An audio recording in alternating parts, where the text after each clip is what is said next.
You can watch the rest of this program on our website, cspan.org. We leave it to take you live to a confirmation hearing for Kevin Warsh, President Trump's nominee to replace Jerome Powell as Federal Reserve Chair. You're watching live coverage here on C-SPAN 3. Excited about the opportunity to discuss America's economy with you. This is really about the kitchen table.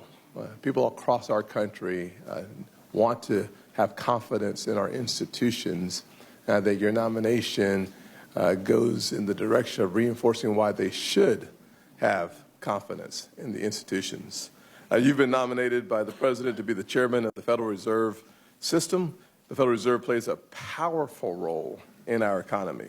Monetary policy choices made at the Federal Reserve can affect the Americans' ability to buy groceries, whether or not they can afford a home, how far their paycheck goes, especially at the end of the month. And in South Carolina, I hear all the time how families are working hard, doing everything right, and still feeling squeezed. Bidenomics made prices go up, and paychecks have not kept pace. Too many parents are stretching every single dollar they have just to cover the basics. And too many workers are wondering when the economy will start to feel stronger at their kitchen table, not just on paper. Congress, President Trump, and his administration are focusing on fixing the disastrous mistakes of Bidenomics to restore Americans' confidence in our economy. Through efforts like the Working Families Tax Cut bill, we are helping Americans keep more of their hard-earned money. Compared to the average tax return under President Biden over 4 years, the average return is up 24% since then. Just in the last year, the average tax return is now around $3,400, an 11% increase because President Trump and his leadership decided to focus on hardworking Americans who are struggling to make ends meet, paycheck to paycheck. Nearly half the country, half the returns filed in 2026 claimed either a deduction for tipped income, overtime earnings, senior citizens, or auto loan interest for major parts of the Working Families Tax Cut bill that every single person on this dais to the right voted for. Under President Trump's leadership, Americans are keeping more of their hard-earned money, about $300 more every month. It is necessary that Congress continues to put money back in the hands of everyday Americans, and that is why it is important, and I want to be clear here, that is why it is important that we confirm Kevin Warsh to be the Federal Reserve Chair.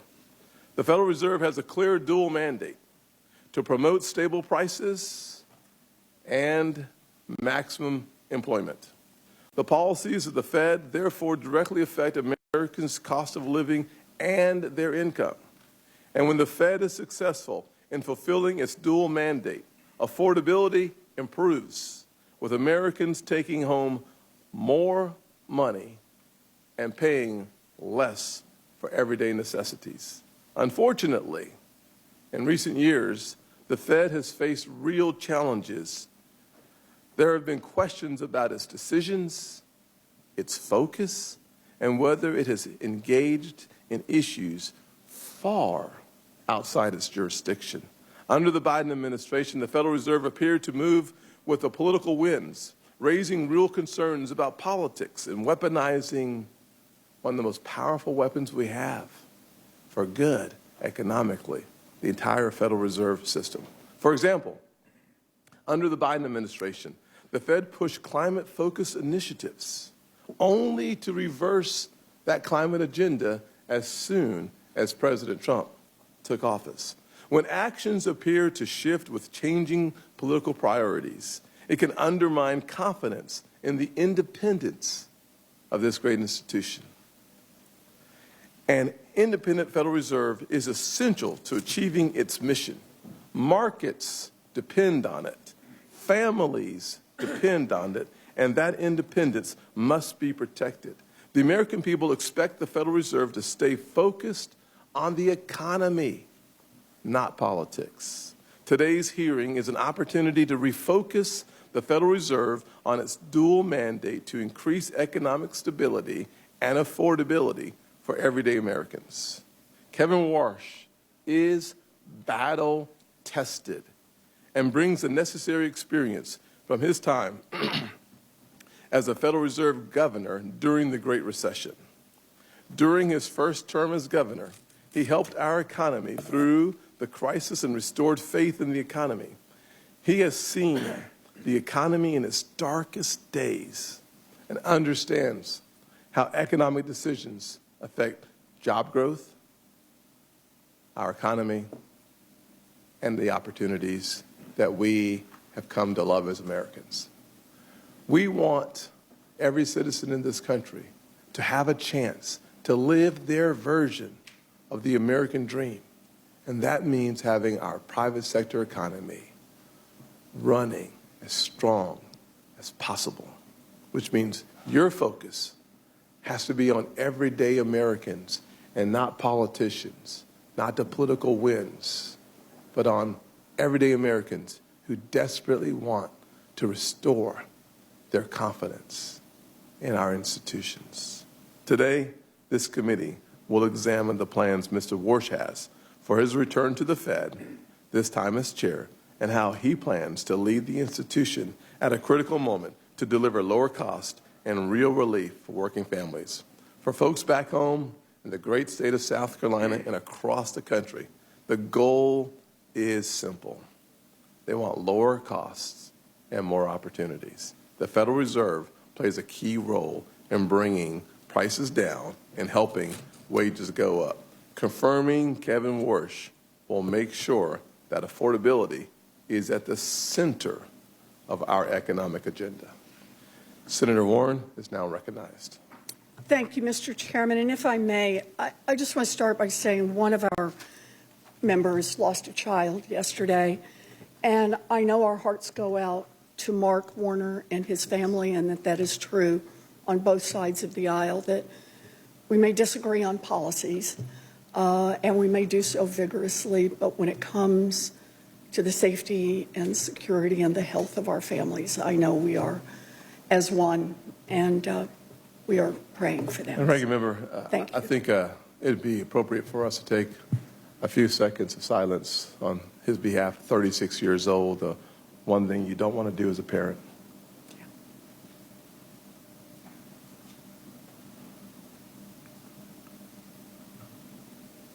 Thank you.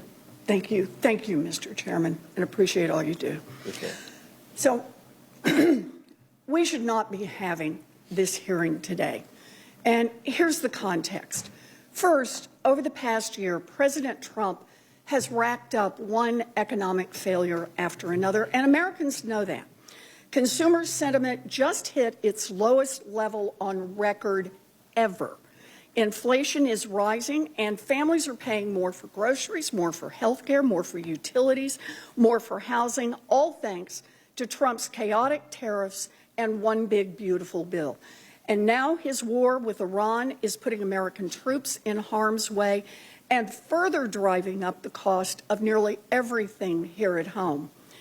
Second, in your testimony, you said it's perfectly fine for elected officials to state their views on interest rates. But that is not what Donald Trump is doing. The president has repeatedly and illegally attempted to take over the Fed. His bogus attacks on Governor Lisa Cook and Chair Powell were designed to threaten all the members of the Fed to do Trump's bidding and open more spots for Trump flunkies. Why try to end the independence of the Fed? Because Trump's economic failures are causing him political problems, and he wants the Fed to use monetary policies to artificially juice the economy in the short term, and this is his last chance to do that before the November elections. Having a sock puppet in charge of the Fed would also give the president access to the Fed's powerful authorities to enrich himself, his family, and his Wall Street buddies. It could mean granting special accounts to his family's crypto company or bailouts to his friends on Wall Street if they get into trouble. In other words, a Fed under Donald Trump's control creates more opportunities for Trump's corruption. Third, the nominee before us today, Kevin Warsh, is uniquely ill-suited for the job as Fed chair. In our meeting last week, we discussed the 2008 financial crash, where 8 million people lost their jobs, 10 million people lost their homes, and millions more lost their life savings. Giant banks, however, got hundreds of billions of dollars in bailouts. Mr. Warsh was a Fed governor from 2006 to 2011. That's before, during, and after the crash. And he said to me that he has no regrets about anything he did. So let's take a deeper dive into Mr. Warsh's record. In the years leading up to the 2008 financial crisis, he was an enthusiastic cheerleader for credit default swaps and complex securitizations. He dismissed repeated and increasingly urgent concerns from housing advocates across the country regarding subprime mortgages. He refused to use the Fed's authorities to address the risks that were building in the financial system. And when the crisis hit and the economy blew up, Warsh took on the job of Wall Street's personal liaison on the Fed board. He was quick to respond to concerns from Wall Street CEOs, and he worked tirelessly to arrange multi-billion-dollar bailouts for them with nothing for American families. No regrets, he says, no regrets. After the crash, most people on the Fed saw millions of Americans unemployed, people who had lost their homes, and said now might be a good time to lower rates and make the cost of borrowing cheaper for businesses to avoid more layoffs and make it cheaper for Americans who are worried about paying their mortgages or their credit cards. But not Mr. Warsh. Nope. He wanted to keep interest rates high, and he sang the same song for more than a decade, even as the economy struggled. When the job of Fed chair became available during Trump's first term as president, Warsh held on to his high interest rate inflation hawk views, and Trump passed him by. Regretful, he soon reversed course and called for the Fed to pause interest rate hikes. Then, once Trump left office, Mr. Warsh flipped again and was even criticizing the Fed for cutting rates in the fall of 2024. But as soon as Donald Trump became president a second time, Warsh reversed himself once more and began shouting from the rooftops about how the Fed should cut interest rates. Evidently, he learned his lesson. This time around, he sucked up to Donald Trump to snag his dream job. Mr. Chairman, last week, every single Democratic member of this committee asked that you postpone this hearing and instead conduct oversight on the president's role in directing bogus criminal probes into Chair Powell and Governor Cook. The Senate should not be aiding and abetting Donald Trump's illegal takeover of the Fed by installing his chosen sock puppet as chair. It's an invitation for corruption and for economic catastrophe. We have the power to stop it, and we should be using that power. Thank you, Mr. Chairman.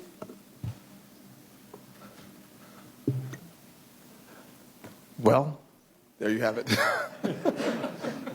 I'll just say it is interesting that we're going to hear from Senator Dave McCormick in his introduction of Kevin Warsh, who was last time unanimously confirmed by the United States Senate. Unanimously confirmed by the U.S. Senate. Dave, the floor is yours. Thank you, Mr. Chairman, Ranking Member Warren, distinguished colleagues. It's really a great honor to introduce my friend Kevin Warsh and welcome him and Jane here today. Kevin has been a friend for many years. Winston Churchill observed that for great leaders there comes, and I quote, a special moment where they are figuratively tapped on the shoulder and offered the chance to do a very special thing. What a tragedy, he warned, if that moment finds them unprepared for that which would have been their finest hour. Colleagues, I'm here today to assure you, as someone who knows Kevin and who knows this institution, that Kevin Warsh could not be more prepared for this, his finest hour. There's no one more fitting, no one more qualified to face this consequential moment as the 17th chair of the Federal Reserve. Now, I'm not going to belabor Kevin's academic and professional record. They speak for themselves. Instead, I'd like to tell you about a man who Dina and I worked with decades ago and who has been someone I've called a friend for almost 30 years. President George W. Bush famously appointed Kevin to the Federal Reserve in 2006 when Kevin was just 35. He was the youngest appointed board member in history. But President Bush saw in Kevin what I believe you will see in him with your questions today. Wisdom that belied his age, now deepened by experience. A moral clarity even in the most turbulent of times. A sharp and independent intellect, further strengthened by decades immersed in unforgiving global financial markets. And a deep, honest understanding of how the decisions made in the marble hallways of Washington affect the lives of hardworking Americans. Now, I, unlike many on this committee, have seen these virtues on display across decades of friendship. I first met Kevin in the late 1990s when he and my younger brother were junior associates on Wall Street. And a decade later, we served together in the crucible of the global financial crisis, I as the Undersecretary of Treasury for International Affairs and Kevin on the Fed board. For nearly 2 years, we worked hand in hand to contain the damage and navigate the country through the crisis. And I know that then Chairman Ben Bernanke relied heavily on Kevin during those turbulent times, and I did too. And I've continued to seek his counsel regularly in the years since. Now, Kevin came to Washington all those years ago as an outsider, an idealistic young man determined to serve his country, one who has succeeded beyond all expectations. And he returns today as the ideal candidate to lead the Fed at this most crucial juncture. If confirmed, Kevin will inherit a Federal Reserve in need of repair and confronting serious uncertainty. An overextended balance sheet, a poor record on inflation, and a weak understanding of the profound opportunities offered in today's economy. He is uniquely suited to confront these challenges. He brings a reformer's heart. He will shake up a stagnant institution at a time when change is sorely needed. He possesses a deep understanding of markets and is trusted by leaders across the financial industry. But he equally understands the real economy.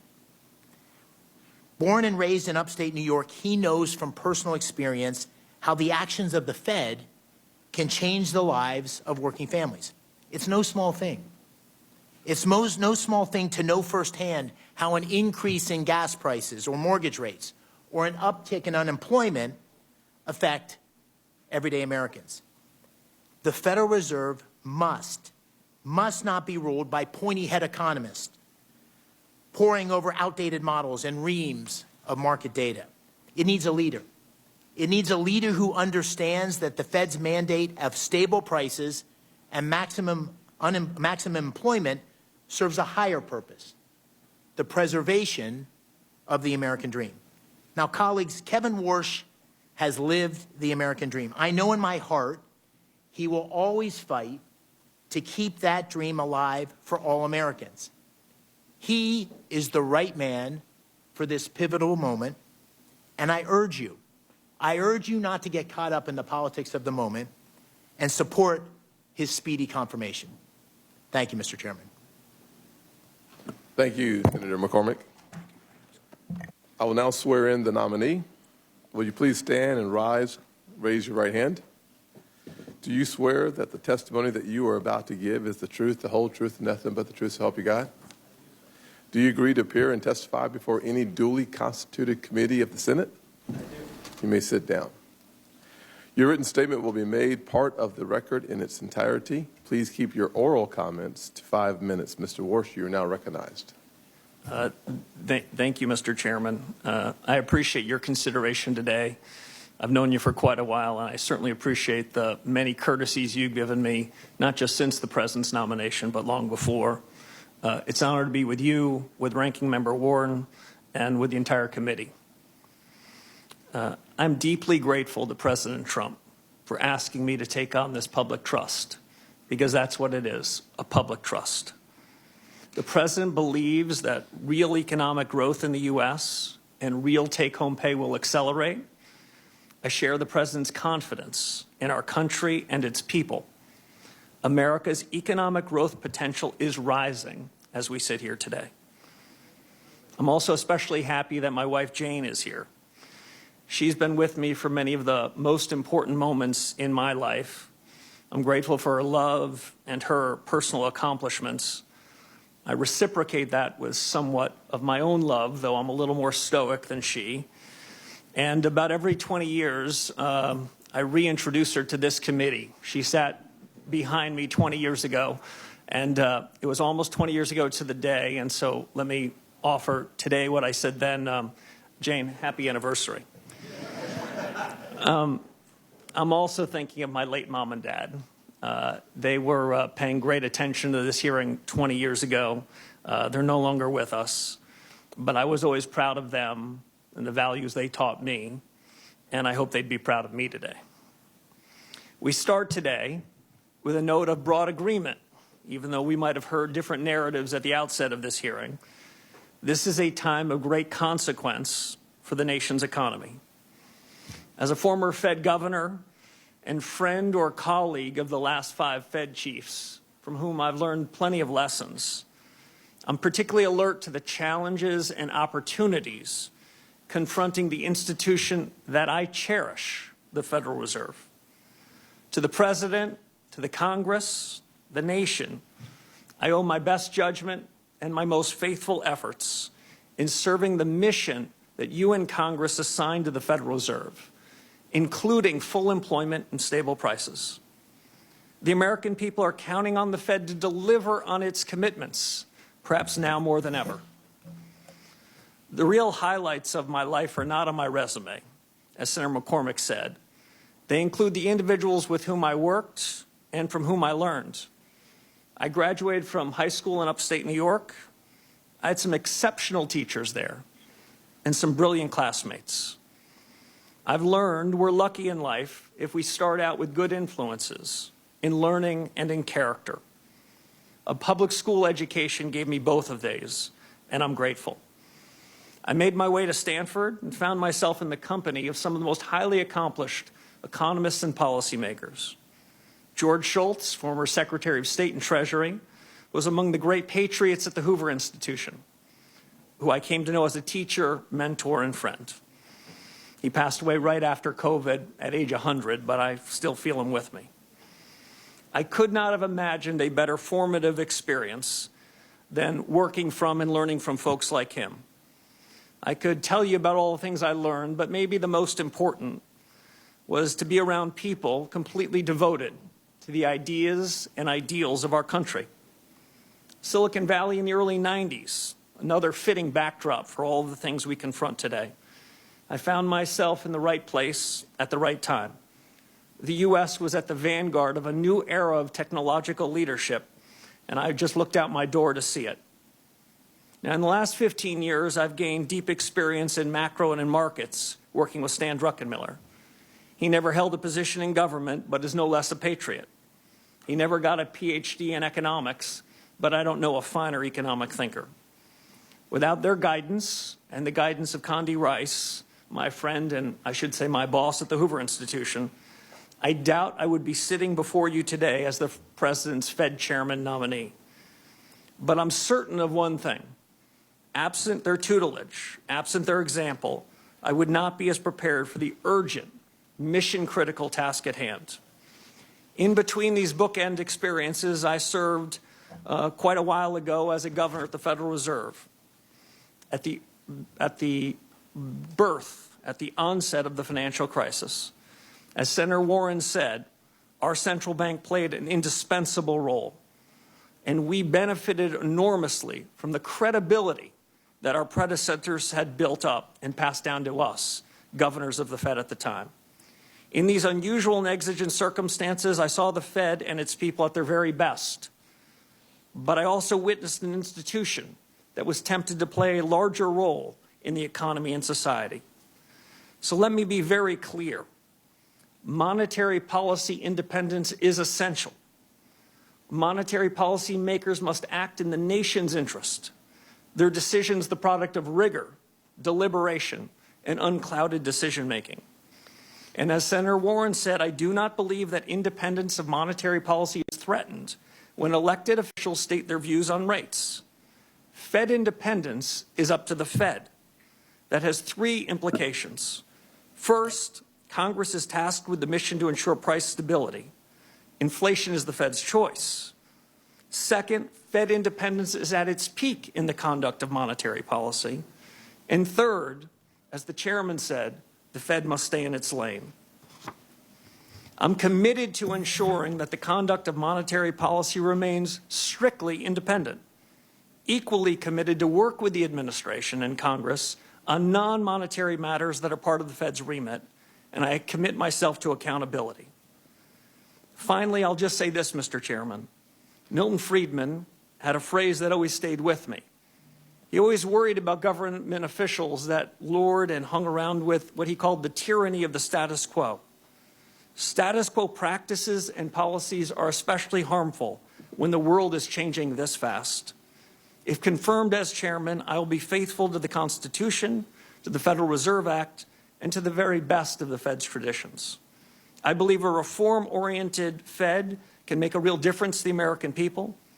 And if confirmed, I will seek to create an environment in which the best people do their best work. Candor and goodwill will go a long way in pursuing those objectives.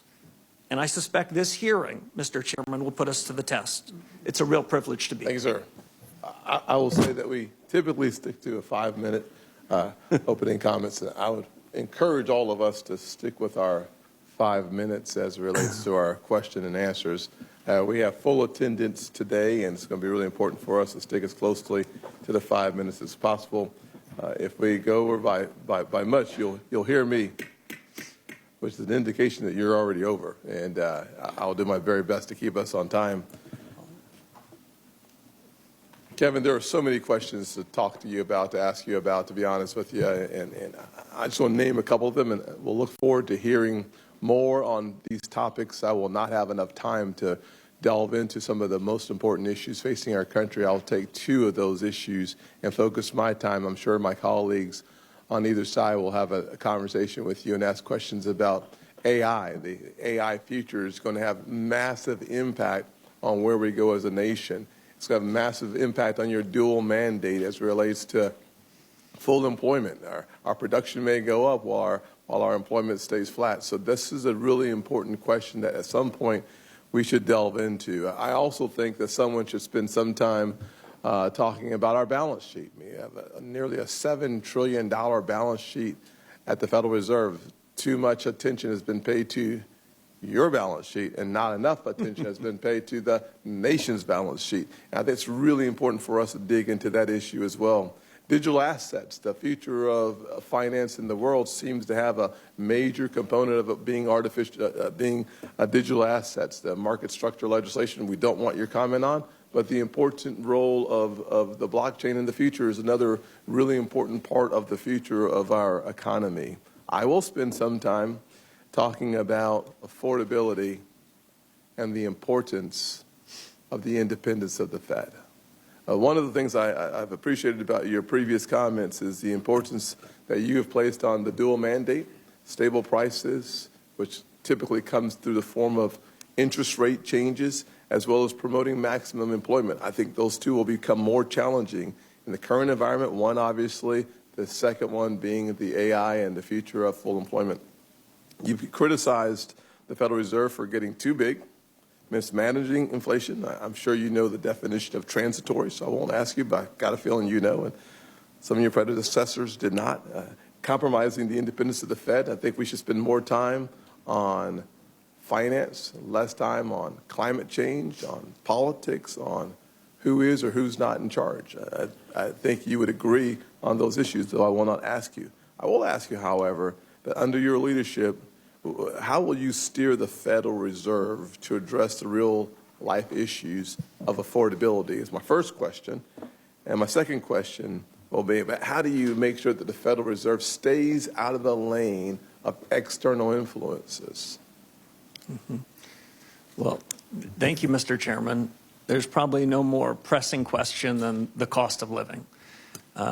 We know at the Federal Reserve that price stability was an objective that you and your colleagues gave to the Fed. So when, over the course of the last several years, especially after COVID, when prices went up to the tune of 25 to 35% for virtually all deciles of the American people, that's an indication that the Fed missed its mark. And we are still dealing with the legacy of the policy errors in 2021 and 2022. Once you let inflation take hold in the economy, it's more expensive and harder to bring it down. And so the fatal policy error going back 4 or 5 years is still a legacy that we're dealing with. We need, in my judgment, fundamental policy reforms to fix it. And while it's true that inflation is less problematic, meaning the rate of change in prices is less severe than it was some years ago, hardworking Americans are no doubt feeling it. I think that means a regime change in the conduct of policy. I think that means a different new inflation framework. I look forward to working with my colleagues at the Fed, if confirmed, to achieve that. I think it means, as you suggested, using tools differently. The Fed has an interest rate tool and a balance sheet tool.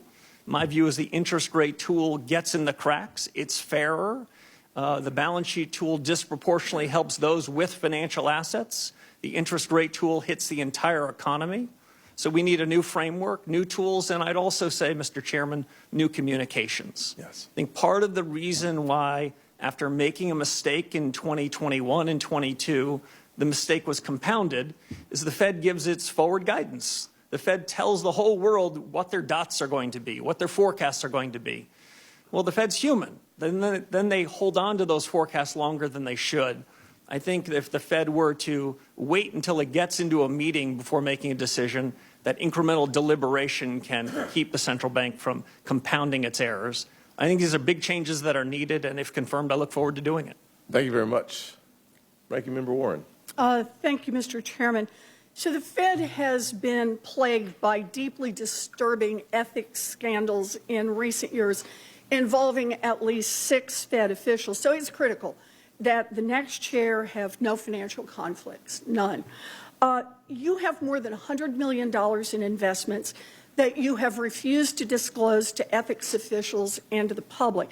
So let me ask, do the Juggernaut Fund or the THSDFS LLC invest in any companies affiliated with President Trump or his family, companies that have facilitated money laundering, Chinese-controlled companies, or financing vehicles established by Jeffrey Epstein? Senator Warren, thank you. So let me first share a point of agreement with you. The Fed has 2 tools.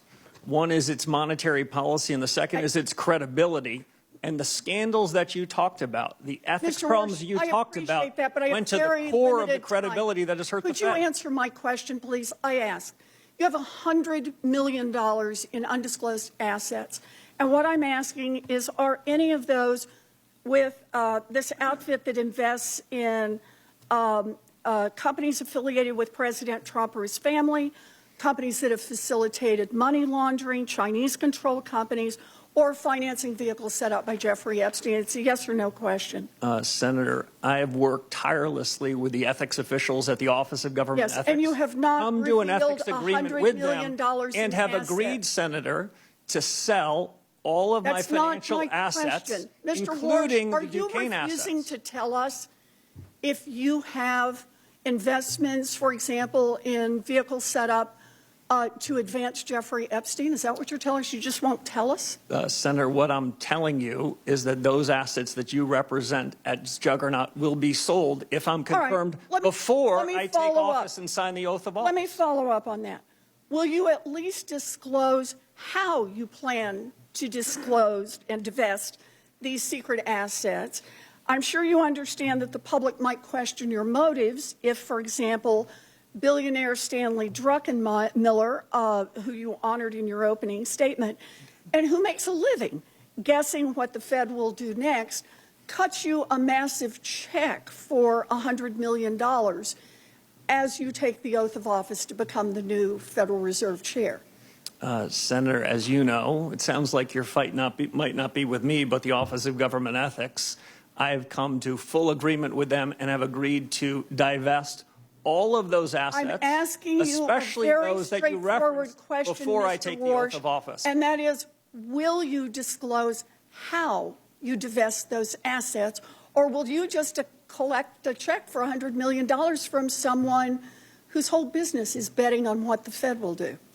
As I said to the ethics officials at the Federal Reserve and the Office of Government Ethics, they agreed, I'll take that as a I would no be as well. redeeming my So assets Donald before Trump I take has office. made clear that he does not want an independent Fed.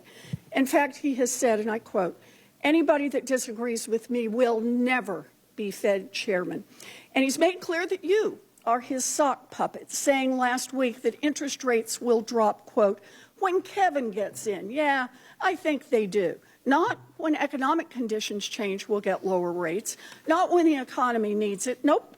He said, when my guy, Kevin Warsh, is in there, we'll get the interest rates that I, Donald Trump, wants.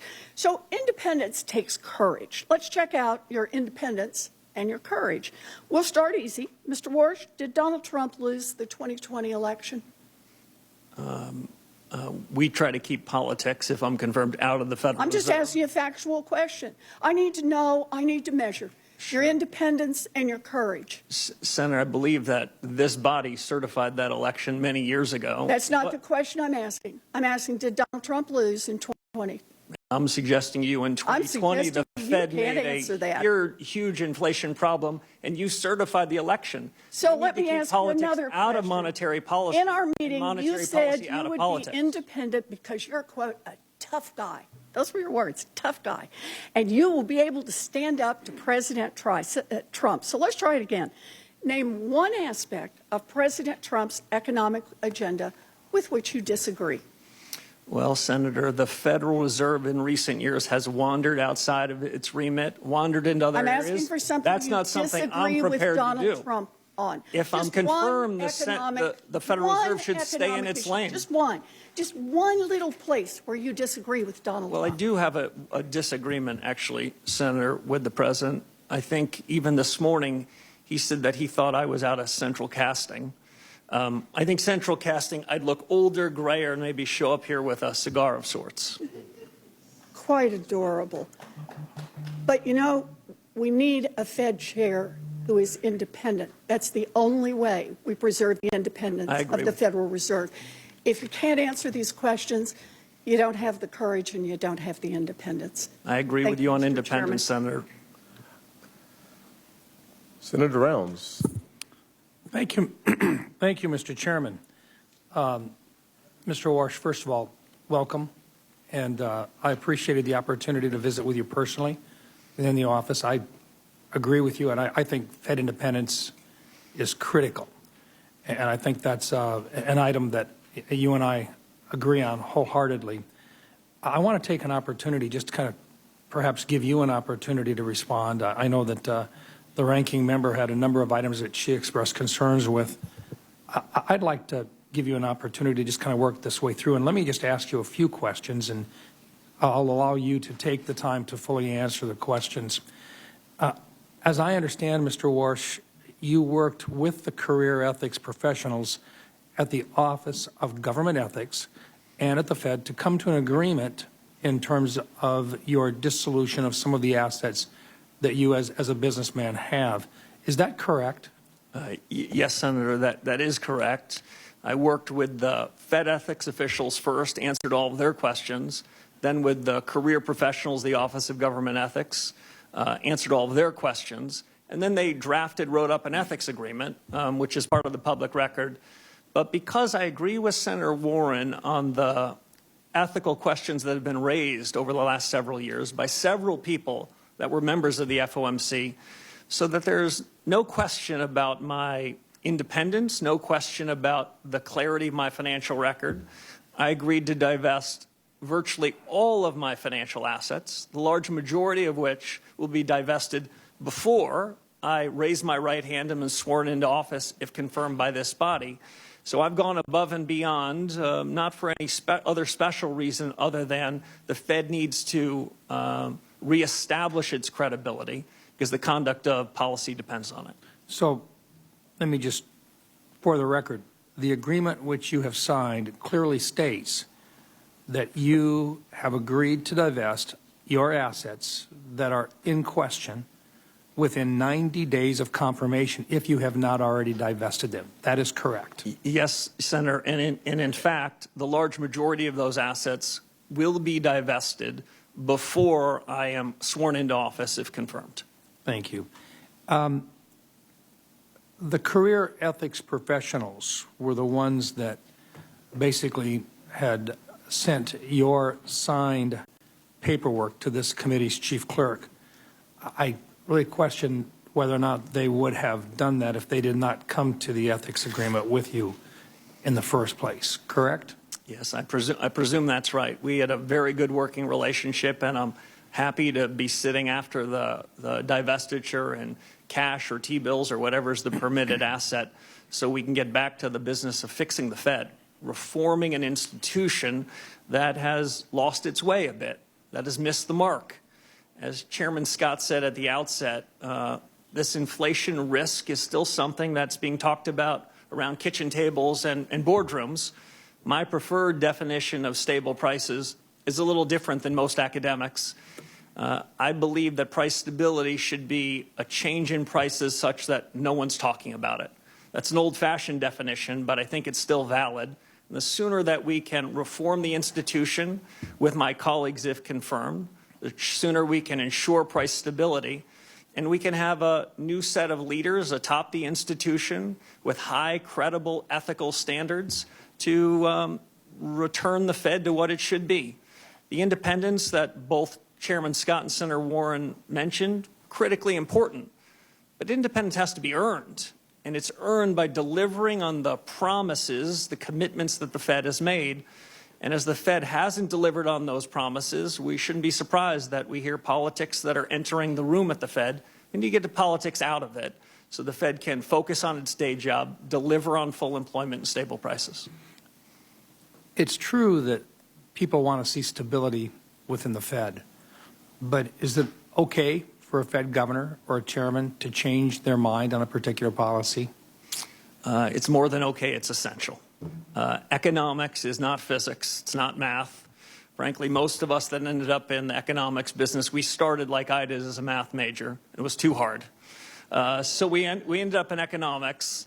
In economics, what we need to do is focus to the left of the decimal point, not to the right of the decimal point.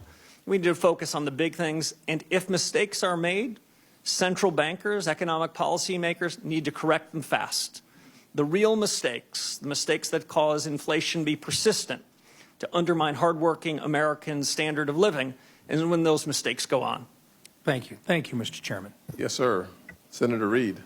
Mr. Chairman, before we start the next question, I ask that we have entered into the record the U.S. Office of Government Ethics certification, which requires that all nominees disclose all of their assets, and showing that Mr. Warsh is out of compliance and that he has not met the ethics requirements.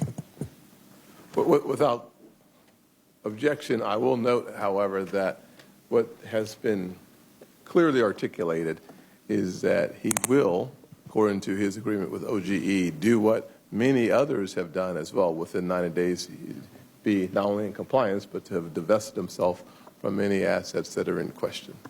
Mr. Chairman, can I ask? I don't think we've had other nominees who are out of compliance and not disclosing at the time they come before the hearing. Not on this committee, that's correct. Not in this committee.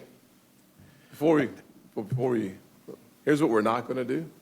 Fair enough. We're not going to have two chairmen, for sure. Just asking. Number one. Number two, what we're also not going to do is debate what we're putting into the record. And finally, what we are going to do is have a conversation about America's economy. And frankly, we all deserve the opportunity to ask our questions. We don't get to figure out the answers, but we do get to ask our questions. And I hope that we are able to continue in that direction. As long as we are, we're going to have a very good hearing. And if we're not, then I will find a way to help us to expedite getting back on track. Senator Reid. Thank you very much, Mr. Chairman, Mr. Warsh. Until you dispose of all the assets you've identified to the Office of Government Ethics, you will not be in compliance. Is that correct?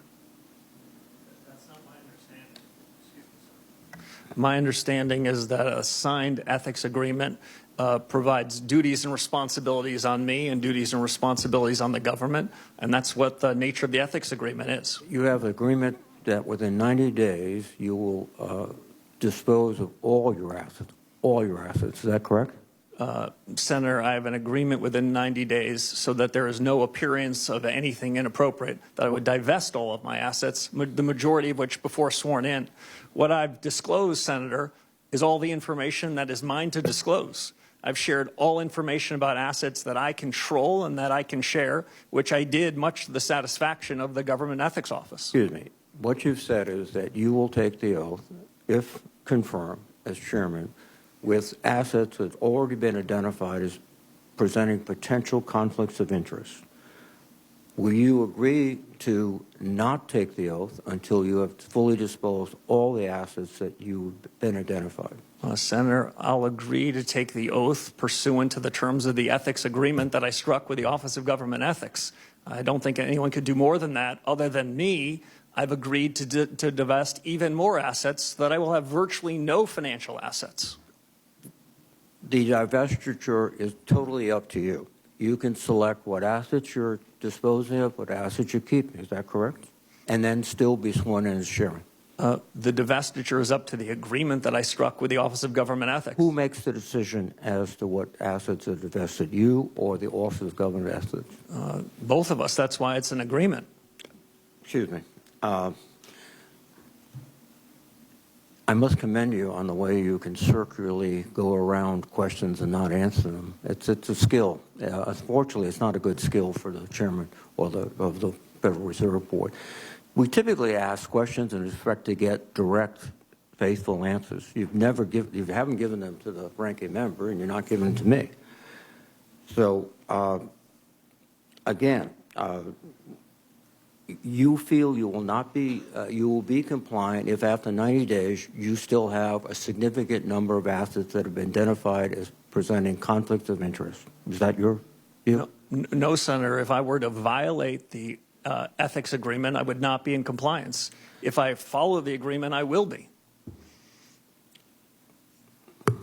Well, that's your position. I think others would differ.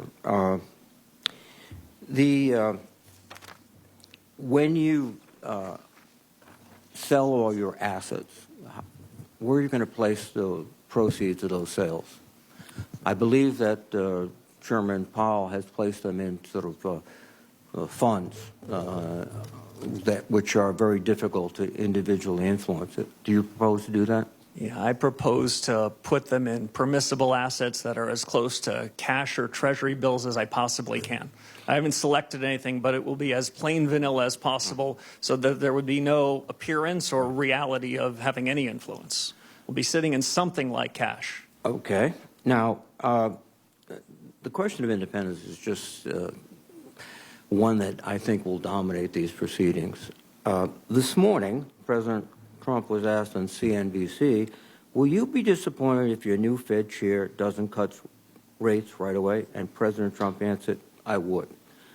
It's very hard to separate President Trump's obsession with rate cuts, his attacks on the Federal Reserve, on Chairman Powell particularly, and your nomination. So this independence thing seems to have evaporated quite quickly between President Trump's statements and your positions. Again, you maintain you'll be independent of President Trump? Yes, Senator, I do. Well, President Trump constantly maintains that nobody's independent of him, that it's his morality that guides the whole United States government, including the Federal Reserve, and that you will be someone who will carry out his wishes. Frankly, do you suspect that he chose you because you indicated to him that you want to cut rates?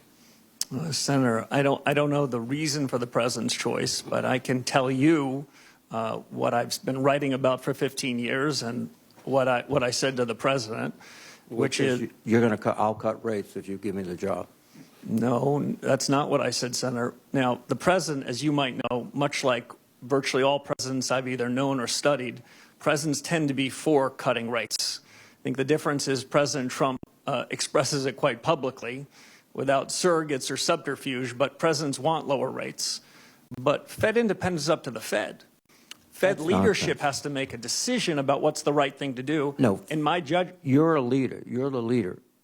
You establish the moral and ethical standards and economic principles of the Fed. And you just pass it off to, well, you know, it's not my job, it's everybody's job. That means it's nobody's job. Thank you. Senator Tillis. Mr. Chair, before my time starts, can I make a parliamentary inquiry? Certainly. I want to make sure that we get this right, because I'm not an attorney, but I think it's pretty important to suggest that according to Mr. Warsh, he has signed an agreement that is in compliance, provided that he executes the agreement. Correct. So we should not have into the record that he is before us out of compliance, because you stipulated that what Senator Warren said was a first of a kind here, but he is not out of compliance. He has agreement that if he executes, will be in compliance. That's why he's properly before us. And I just want to make sure for the record that that is clear. Yeah, very clear. Let me just say it. I'm going to reiterate what you just said, but I was writing it down myself. The Office of Government Ethics has entered into an agreement with Kevin Warsh that he has up until 90 days after confirmed to divest of his assets. So the word, I mean, to non-attorneys here, I heard someone say he's before us out of compliance, and that's why I checked with the staff to be absolutely certain. He is properly before us. He will be in compliance if he executes agreement that addresses the concerns that have been presented by some of my colleagues on the other side of the aisle. I just want to confirm for the record that that is in fact accurate. So if we're doing a matter here of, is this parliamentary inquiry? Is that what this is? I've made a parliamentary inquiry, so I'm not burning my time on something that I thought felt like a cheap shot to say he's out of compliance when in fact he's not. Then I'd like to ask the other question, and that is, have we seen this agreement? Do we have any way to verify that, in fact, these sales will occur if we have no idea what's in them and no one has told? And let's remember the law for a minute. The Fed, unlike other parts of government, do not have a 90-day you can be out of compliance. Fed law is explicit that you cannot own any portion of a financial interest in a bank. Mr. President, Mr. Chairman, excuse me for interrupting. Senator, Now I'm going to let the attorneys take over. Are we going to all get extra time here? No. I'd like extra 3 minutes. All right. Okay? Mr. Chair, I just, for the record, and the only reason I say That was a parliamentary inquiry, so it doesn't count. Yeah. But, Okay? Mr. Chair, the reason I mentioned that is because you had stipulated it. I don't think you meant it this way, but you as a chair said that this is the first of a kind of someone being out of compliance. I don't think you meant that. I wanted to make sure it was clear for the record. Well, let me just be very clear again. The career ethics professionals were the ones that sent Mr. Warsh's signed paperwork to this committee's chief clerk. They would not have done so if they did not come to an ethics agreement with Mr. Warsh. Mr. Kennedy, Senator Kennedy does raise a good point. We are going to stick to our timeline, and I appreciate you raising the point of how long an inquiry can go on, and that does not buy you more time unless, of course, we all decide we want more time, and then I would rule on that, and I would rule against it. Thank you, Mr. Chair. Mr. Warsh, congratulations. You can't count this as a date with Jane, particularly this one. I think probably the first hearing was a little less acrimonious. I'm not going to ask you anything. You can take a break and get ready for the bludgeoning on the other side. They're going to beat you till you bleed, and then they're going to beat you for bleeding. I'm going to talk about what's preventing me from being in a position to vote for you until we've spent time together in my office. You have extraordinary credentials. They're impeccable. I think the way you're dealing with the ethics issue is strong. Problem I have is where we are right now, and I start by saying I loved your opening statement. I love your focus on the independence of the Fed. I love the idea of Fed independence with respect to achieving the dual mandate, but Fed transparency on so many other things that the Fed does that, frankly, we're all frustrated with, bank examination, supervision being some among them that I think we should have more insight into. Mr. Chair, I'd like to submit for the record 2 executive orders under President Trump, one in 2020 and one in 2025, talking about making federal architecture beautiful again and focusing on trying to preserve the integrity of old buildings. Without objection. Thank you. And, Mr. Chair, I will be submitting an analysis, but if we can go to slide 2 and turn it up right. Much has been made about the building project that has Chair Powell under investigation. I'm not going to get into the details except to say that I used to work for a firm that did audit and compliance, so I'm naturally wired to go back from the ground up and figure out what the deal is. Here's what I know. The Martin building has been conflated into this project to make it a $4 billion building. Even if you put the Martin building in, it's a $3 billion building. The reality is what we're talking about is the Eccles building and the East building, for which, bring that up higher, Jack, you're a tall guy so people can see it. These are the overruns. And these overruns occurred in part because the cost of inputs went up 69% since the original estimate. Asbestos was identified. Remediation was required. Pylons had to be built underneath the building because it turns out they used it as a landfill and they had a water table issue. There were a variety of reasons why this building went over budget. And as a matter of fact, if we put everybody in prison in federal government that had a budget go over, we'd have to reserve an area roughly the size of Texas for a penal colony because of the way government projects work. And the reality is the overage of inflation adjusted was about $730 million, the majority of which seems to be legitimate. Next slide. Not acceptable, unfortunate, but legitimate. Now, what I've really got a problem with, and we're talking about Fed independence. By the way, I think you're going to be independent. You have to be. You got to convince 11 other people to vote with you, at least a majority. It's a consensus organization. You try to get the majority to. Most of these votes are 11-1. So if anybody thinks the president can appoint somebody and you unilaterally can control things, you're going to be an unsuccessful chair if history is any guide, and you've served under some of the best. So I know you're going to do it right. The problem that I have here is that we had some U.S. attorney with a dream or assistant U.S. attorney thinking it would be cute to bring Chair Powell under an investigation just a few months before the position was going to be open. This happened this year.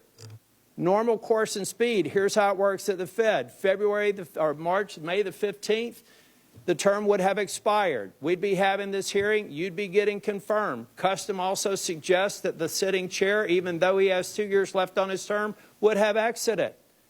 But instead, we have somebody who thinks a building project that went over by about $700 million with a lot of what seemed to be justifications for it are holding up this whole process. It sounds like to me somebody over in the DOJ Didn't even check with the boss.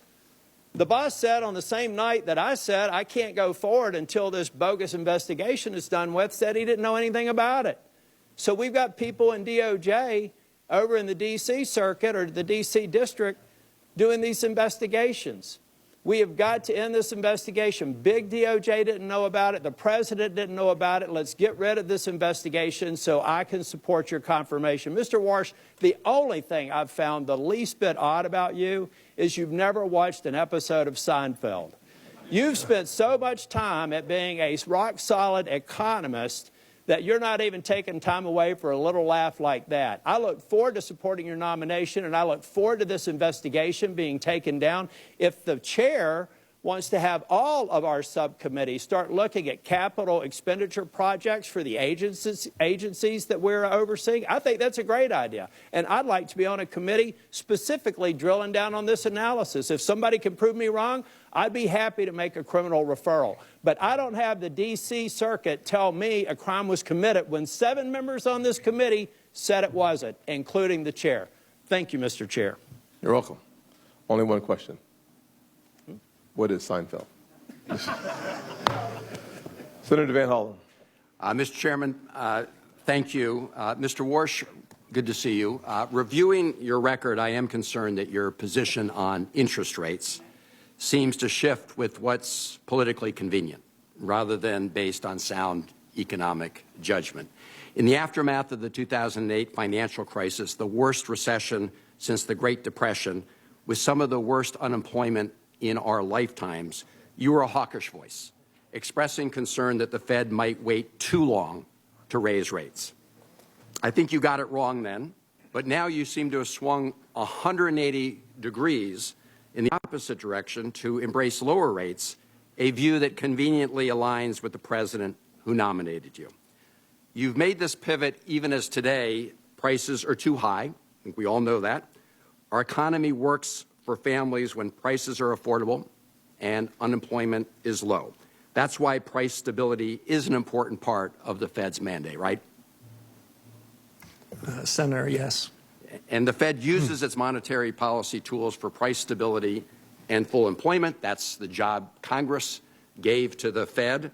Here's how Ben Bernanke described how the Fed uses those tools. He said, and I'm quoting, "Generally, if economic weakness is the primary concern, the Fed acts to reduce interest rates, which supports the economy. If the economy is overheating, the Fed can raise interest rates to constrain inflationary pressures," end of quote. So that's a textbook model of the Fed. Cutting rates supports the economy, but can lead to higher inflation, while raising rates helps to fight inflation, but can limit growth. Do you agree with Chairman Bernanke that that's generally how the Fed can use monetary policy to affect the economy? Senator, I do agree generally with that proposition, but I'll note at a moment like this, the supply side of the economy is changing dramatically. So the core of what Chairman Bernanke said is a question about what's the economy's potential. As I said in my opening remarks, I think the economy's potential is growing quite quickly, and that makes the decision that you tee up to be a difficult one, and one that the Fed's going to have to dig deep in evaluating what's the right policy choice in the upcoming meetings. Well, I want to push you a little bit on that in a moment, but right now the Fed has set its main interest rate at 3.5 to 3.7%. Last December, President Trump told the Wall Street Journal he wanted to cut rates to 1% and maybe lower than that by the end of this year. So just to better understand how you think about economics, in the economic model Bernanke laid out, let's say there's an economy with decent growth and no recession. If the central bank were to cut rates from 3.5 to 1% or lower, a massive cut, that would typically push prices up, right? Senator, unlike many of my colleagues, past and present, I don't believe in forward guidance. I don't believe that I should be previewing for you what a future decision might be. I think it's essential that the Fed make decisions in the room. Mr. Warsh, I'm not asking you what decision you would make. Obviously, that's going to be up to you. I'm asking you for the framework in which you think about these things. And it seems a pretty straightforward question. about what would happen if we reduced interest rates by the end of this year to 1% or less. And under the Bernanke model, and I think almost every economist or most economists would say that that will drive up prices. And so that's what I'm asking you. Would you agree that that would likely drive up prices? So, Senator, the Fed has two important monetary policy tools. One is interest rates, and the other is a balance sheet that we created in the 2008 financial crisis. Those tools should be working in concert, not at cross purposes. So it's hard for me to isolate one variable when we'd have to have a discussion on the other. All right. Sorry. Well, let me just say this was a pretty clear question about the framework in which these decisions are made. I have heard you talk about how AI may change that calculation. Yes. I will just say, and I think you know this, I mean, I have this, you know, the Financial Times pointed out the economists reject Kevin Warsh's claim that the AI boom will enable rate cuts. And I find it just implausible to suggest that by the end of this year, AI would produce such increases in productivity that it could reduce in a rate cut to below 1%, and you can't tell me that that would very likely increase prices. So, Senator, can I say two things? First, Senator, sorry. Quickly. Sorry. Monetary Policy Center works with long and variable lags. Quite famously, if the Fed were to make a decision today about the conduct of policy, it's likely to find its way to the real economy 6, 9, or 12 months later. So it's difficult to judge policy today for an immediate result. And that would be my only concern about the framing of your question. Thank you, Mr. Chairman. In closing, this is what concerns me, is that your views now have sort of flipped to conform with where the President of the United States is, and that's been a concern many of us have. Thank you, Mr. Chairman. Senator Kennedy? I want extra time, Mr. Chairman. I know, Consider these 5 minutes of parliamentary inquiry. Professor, what's a sock puppet? I heard the reference from Senator Warren. Yeah, earlier. what is it? I'm not sure I know. Okay. I think it's that thing you stick your hand in. Yeah, kind of like this. Yes. What's a human sock puppet? In a human sock puppet, somebody will do what somebody else tells them to do? I think that's what the senator was trying to suggest. I think that was the innuendo. Are you going to be the president's human sock puppet? Senator, absolutely not. Are you going to be anybody's human sock puppet?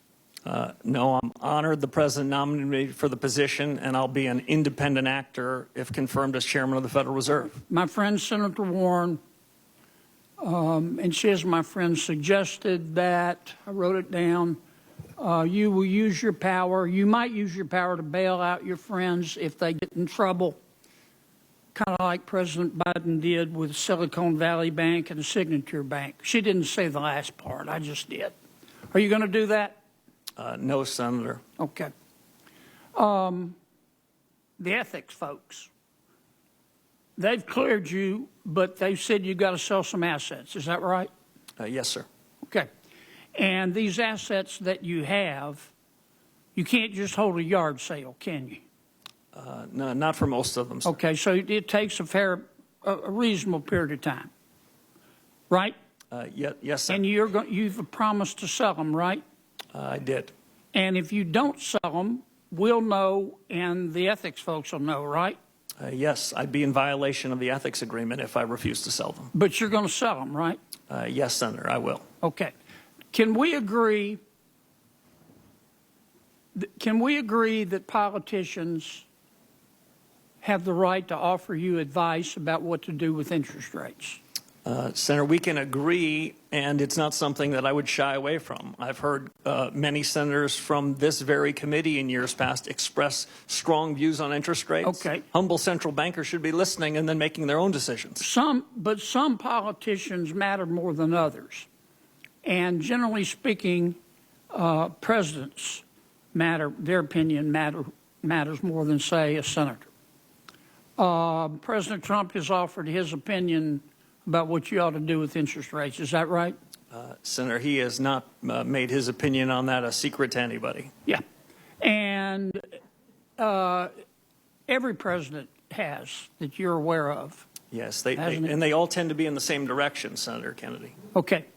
Now, the problem is, can we agree that your credibility as Fed chairman is the most important thing you have? It's the most important thing to me, it's the most important thing to the institution, and it's the most important thing to the successful conduct of policy. Okay, If the that's a yes, right? Yes, Senator. Okay. The problem is that President Trump has said he's not going to appoint anybody who wouldn't agree to lower interest rates. Have you agreed with the president that you're going to lower interest rates? Senator, I'm glad you framed it that way. The president never asked me to predetermine, commit, fix, decide on any interest rate decision in any of our discussions, nor would I ever agree to do so. So the president has never sat you down, looked you in the eye, and said, here's the deal, Scooter, I'm going to appoint you, but you got to agree to lower interest rates. That didn't happen, or did happen? The president never once asked me to commit to any particular interest rate decision, period, and nor would I ever agree to do so if he had, but he never did. I was honored he nominated me. Like everyone else in the committee in the world, I've heard his view on interest rates. It sounded very similar to me to every other president in economic history that I've studied. Okay. I've got one more question because I'm about to run out of my parliamentary inquiry time. I've heard your argument the last few months about artificial intelligence has made us so productive, labor so productive that companies don't have to raise prices. Therefore, inflation isn't a problem. Therefore, rates can be cut. Do you really believe that right now? No, that is not how I would characterize the story on AI. Okay, but you've said what I just said, haven't you? I have said that this is the most disruptive moment in modern economic history in the U.S. and the world. I've said that artificial intelligence, AI, okay, let me stop you because the chair's going to cut me off. Oops, sorry. Here's my worry, that a lot of this stuff about artificial intelligence making us more productive is a bunch of hype by people who want to sell stock in an IPO. Okay, I'd be careful there. Yeah. Thank you, Mr. Chairman. I'll get to my 5 minutes in a little bit. So you come back about midnight, sir. We'll go ahead and start all over again. Brand new day, sir. Brand new day. Thank you for your patience. Senator. Thank you. Cortez Masto. Thank you. Yes, Mr. Warsh, thank you for taking the time with me. I appreciate meeting with you. Congratulations on this nomination, and welcome to all your family, friends who are here. Let me talk to you about a couple of things. It's really around economic theory, and we have talked a little bit about this when we were meeting. Inflation has been above the Fed's target for 5 years. Would you agree with that? Yes, Senator. Yeah, yes. And core PCE inflation has been running at about 3%, a full point above that Fed target, correct? Yes. And so some Federal Reserve officials have said that this excess is due to tariffs. Do you agree with that? Senator, I don't. If I can make 2 points. Please. Much as we discussed in your office, I think the data that's being used to judge inflation is quite imperfect data. And among the projects that the economics profession, and if I'm confirmed as chairman of the Fed needs to do, is to try to use our new understanding and new data sources to see what's really the inflation rate in the economy. We used to use core PCE, core measures, so we'd exclude food and energy because it was sort of a rough swag as to what was going on. We don't have to do a rough swag anymore. What I'm most interested in is what's the underlying inflation rate. Not what's the one-time change in prices because of a change in geopolitics or a change in beef, but what's the underlying generalized change in prices in the economy. And my broad sense is that these inflation risks and the inflation damage the last several years is improving somewhat. It has improved somewhat in the last year. The measures I prefer are looking at things that are called trimmed averages, where we take out all of the tail risks, all of the one-off items, and we ask ourselves whether the generalized change in prices is having second-order effects on the economy. Again, they're not where they should be, but I think that the trend is quite favorable. And these trend averages and the data that you're looking at now, it's not traditionally the norm that economists would use in this position. Is that correct? Some in the economics profession are increasingly looking to these median-type measures, but among the projects I would hope to undertake as one of the first reforms at the Fed is a data project, where we would go off and we would evaluate with the public sector and the private sector, including the Bureau of Labor Statistics, a survey of 1 billion prices. And what I'm really most interested, Senator, is what's the change of that 500 millionth and one price? Because that's inflation. That's a change in the generalized level. In a market economy, prices change all the time, and I don't want to be confused by that. I want to know what inflation really is, and I still think there's some work to do. And I respect, listen, I'm listening to you today and talking with you. I respect you truly believe as an economist and a theorist in this theory, in what you are talking to us today about, which is traditionally not the norm. And many are disagreeing with you on that and publicly disagreeing. And so I understand that. But I guess the position I have is I hope you're right. But at the end of the day, my concern is people are suffering right now with high costs, and we need to address it. And I don't know how long it's going to take for your economic theory to gain traction or to be proven that it's going to benefit so many people in this country right now. And here's one other thing, because I don't have that much time, and this is what is also a concern of mine, so I want you to address it. Earlier, you've been on the Federal Reserve Board, and you were there during the financial crisis of 2008. You and I talked about this. I was the Attorney General then. It hit Nevada so hard. Here's what I do know, and at that time, in 2006, you attended numerous meetings where housing experts pleaded with you to stop predatory mortgages. In fact, Gail Burks, who was the CEO of Nevada's Fair Housing at that time, who I worked with, repeatedly warned Fed leadership, including you, about predatory lending practices such as flipping loans or misinforming seniors about reverse mortgages. And in 2007, you said, and I quote, "Subprime mortgages have gotten a bad name in this environment, and in some cases, that's not just." You also said that you don't see any immediate systemic risk issues among big banks. And you said that at that time. And then just recently, and this is what I want you to address, Senator Warren has said that you told her you had no regrets during this tenure. How can we trust that your economic theory, when you were wrong then, is going to be the accurate theory we need now to help so many families and businesses that are struggling with the policies that we're dealing with now?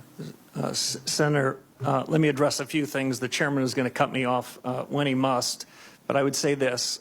For many years before the global financial crisis, I warned about the very real risks of Fannie Mae and Freddie Mac blowing up, which they did.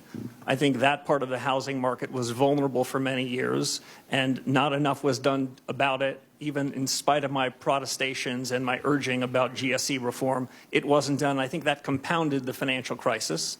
Secondly, I think subprime mortgages then, subprime assets then, were indicative of prices of almost every financial asset that were mispriced. What I suggested then and what I believe now is that subprime mortgages were just indicative of a set of prices that were incorrect, and they all repriced. Just to give one fine example before I turn to the chairman. Perhaps no examples right now. Okay, sorry. Let's go to Senator Thank you. Haggerty. I want to give you an opportunity to finish that exchange. Thank you, Mr. Chairman. And Mr. Warsh, I want to welcome you, Jane, your family. And I want the committee to know that I've known Kevin Warsh for 30 years. We first crossed paths back in 1992, shortly after Kevin graduated from Stanford. We both worked on the White House staff at that point in time. And I just want to say this, that the man testifying before us today is the same man that I got to know then. Serious, disciplined, with a true heart for public service. And I want to say this, I've said it before, Kevin Warsh is the man for the moment. His background, his experience, and his discipline are precisely what we need to bring our economy into its full potential. I'm delighted to see him here today as we both reinforce competence here at home and do the same thing abroad. And if I think about Kevin's qualifications, think about the contrast with the nominations that we saw with the last administration. I think this committee will recall that President Biden nominated a prospective federal bank regulator, frankly, a graduate of Moscow State University in Russia, who advocated for replacing private bank deposits with retail accounts held at the central bank. Those who might criticize Kevin for his private sector success miss the point. Kevin's experience is not a liability, it's an asset. It brings a practical understanding in terms of how markets function to bear, how capital is allocated, and how policy decisions shape the real economy. Mr. Warsh, how will your experiences in both the public and the private sector shape your governance of the Fed should you be confirmed? Senator, thank you very much, and thanks for the kind introduction. For your colleagues on this panel, Senator Haggard and I shared a desk in 91 and 92, so I've known him for a very long time. I think my prior experience at the Fed, which some of your colleagues made reference to, are going to allow me to hit the ground running. This is as consequential a moment for the U.S. economy and, frankly, for the institution as any point since the late 1970s. And so my experience at the Fed, my understanding of the people, the culture, the governance, and of the things that are ripe for reform are going to give me a leg up. We don't have a long time to do new studies and contemplate what reform should be. We have a short window to try to bring inflation back down to where it should be to ensure price stability. And because AI that Senator Kennedy referenced is so consequential, and AI is quickly becoming at something like escape velocity, it's important to revisit the Fed's models and see whether this innovation cycle, while it could have over time improvements in the price level and make the Fed's job on inflation easier, there's a question about what that means for employment, which is another part of the Fed's mandate. So I think that's part and parcel of what my background and suggestion and history would suggest. But if I can make one other point, what the Fed needs is a reform to its frameworks and reforms to its communications. I've seen what the Fed's done well, and often I'll give them one cheer or two, but now more than ever, the Federal Reserve needs 3 cheers, and that's what I hope to deliver. Well, let's stay on this point, particularly, and you've mentioned this in your commentary, the point of the Fed's mission creep over the years. If you think about what the Fed has done, they've strayed into what I would call politically contentious areas. They've gone well beyond their core mandate. And we've seen this across the Federal Reserve System. And what the Fed has done is eroded its credibility as what it should be, which is an apolitical and independent central bank. In bank regulation and supervision, the Fed's focused on non-material and often politically charged areas. I'm thinking about climate change policy here. Elsewhere in the Federal Reserve System, we've seen regional reserve banks used as platforms for promoting very divisive partisan policies. There I'm thinking about DEI, climate policy, even racial reparations. The Minneapolis Fed even went so far as to publicly lobby for an amendment to a state constitution on education policy. How far beyond the remit can they get? In the 2020 Monetary Policy Review, the Fed even sought to redefine its legislative mandate of maximum employment as a broad, quote, broad-based and inclusive goal, close quote. I mean, that's tacitly understood to mean that the Fed should accept higher inflation to privilege select groups of Americans. And while the Fed undertook this social engineering, it also financially engineered a massive footprint in our market. QE provided near unlimited bid for government debt, which, of course, made it easy for us to subsidize more government debt here. It subsidized government financing, and it encouraged, frankly, what I view as very reckless federal spending. In each of these examples, we see a clear pattern. The Fed has strayed beyond its core mandate to encroach upon policy decisions that ought to be left to those of us that are democratically accountable. Mr. Warsh, the Fed's own actions have eroded its credibility. What do you think should be done to regain public trust? Senator, robust reform. The Fed can deliver on the mandate that you gave it if it sticks to its knitting. As it wanders into areas upon which it has neither authority or expertise, it loses its focus. And I'll just give one example. In 2020, as you reference, when the Federal Reserve changed its inflation framework in August of 2020, inflation was running at around 1.72%. And the Fed changed its framework, rewrote in some sense the remit you gave it, and they asked for a little more inflation. They ended up with a lot more, and that was the foundation for the inflation surge that happened in the subsequent years, which we're still living with. Okay. Thank you, Mr. Warsh. Thank you, Mr. Chairman. Senator Smith. Thank you, Mr. Chair. Good morning, Mr. Warsh. It's still morning. Let me start with this. I think you have said that you have confidence that this economy has potential. I think that's fair to say. And you've also said that this is a time of great consequence for the nation's economy, perhaps one of the most significant hinge points in a couple of generations. That's fair to say? Yes, Senator. Thank you. And so I agree with that. And I actually want to go a bit further because I think that it seems to me that this economy is amazing for rich people, people who have a lot of capital. And in fact, we can see in 2025, billionaire wealth grew 3 times faster than the average rate of the previous 5 years. And wealthy households hold a massive portion of the nation's wealth. And this, I think, is the tipping point that our economy actually faces right now. And I can tell you that in Minnesota, a lot of people are telling me that it is harder and harder for them to afford the basics. They aren't rich. They don't have enough money to pay their bills, to pay their doctor's bills. So I want to look at this with you for a few minutes, and I want to start with inflation. So last week, President Trump said that gas prices are, quote, not very high, and, quote, we're having some fake inflation because of the fuel. So understanding what you've been saying about data and measurement and all of that, let me just ask you, do you think that gas prices going up 20% is fake inflation?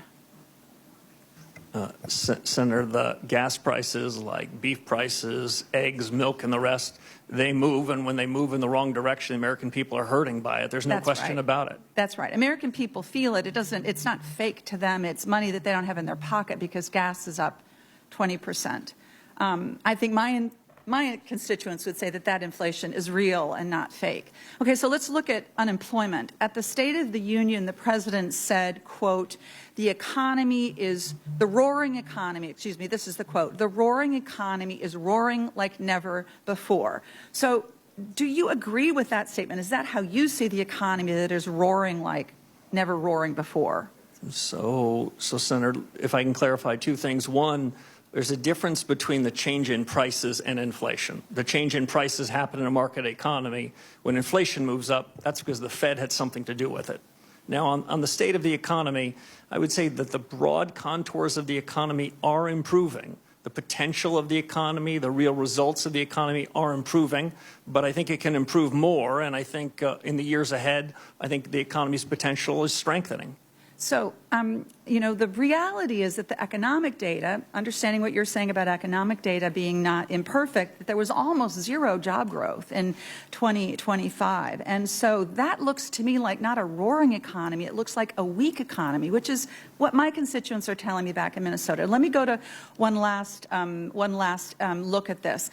Around the country, the average cost of home insurance rose 12% last year. Now, in my home state of Minnesota, not a coastal state, premiums rose 34% in 2025. This is, of course, caused by extreme weather events, hail, floods, tornadoes, hurricanes, climate change. So is that inflationary, in your perspective? Is that increase in home insurance, property and casualty insurance, isn't that inflation? So, Senator, if I can answer 2 questions that I think I heard, and we talked about both of these in your office. When we look at the payroll numbers every month and we ask ourselves whether it's good or bad, the job you gave to the Federal Reserve is to ensure we're at maximum sustainable employment. I think broadly speaking, the economy is running about close to full employment, though we never know what the right number is. So if Americans that want a job can find a job, then by the Fed's metric, we're at full employment. On the question of insurance premiums and the rest, when I look broadly across the economy, I would say when we look at health care, when we look at education, we look at housing, those prices have tended to go up more.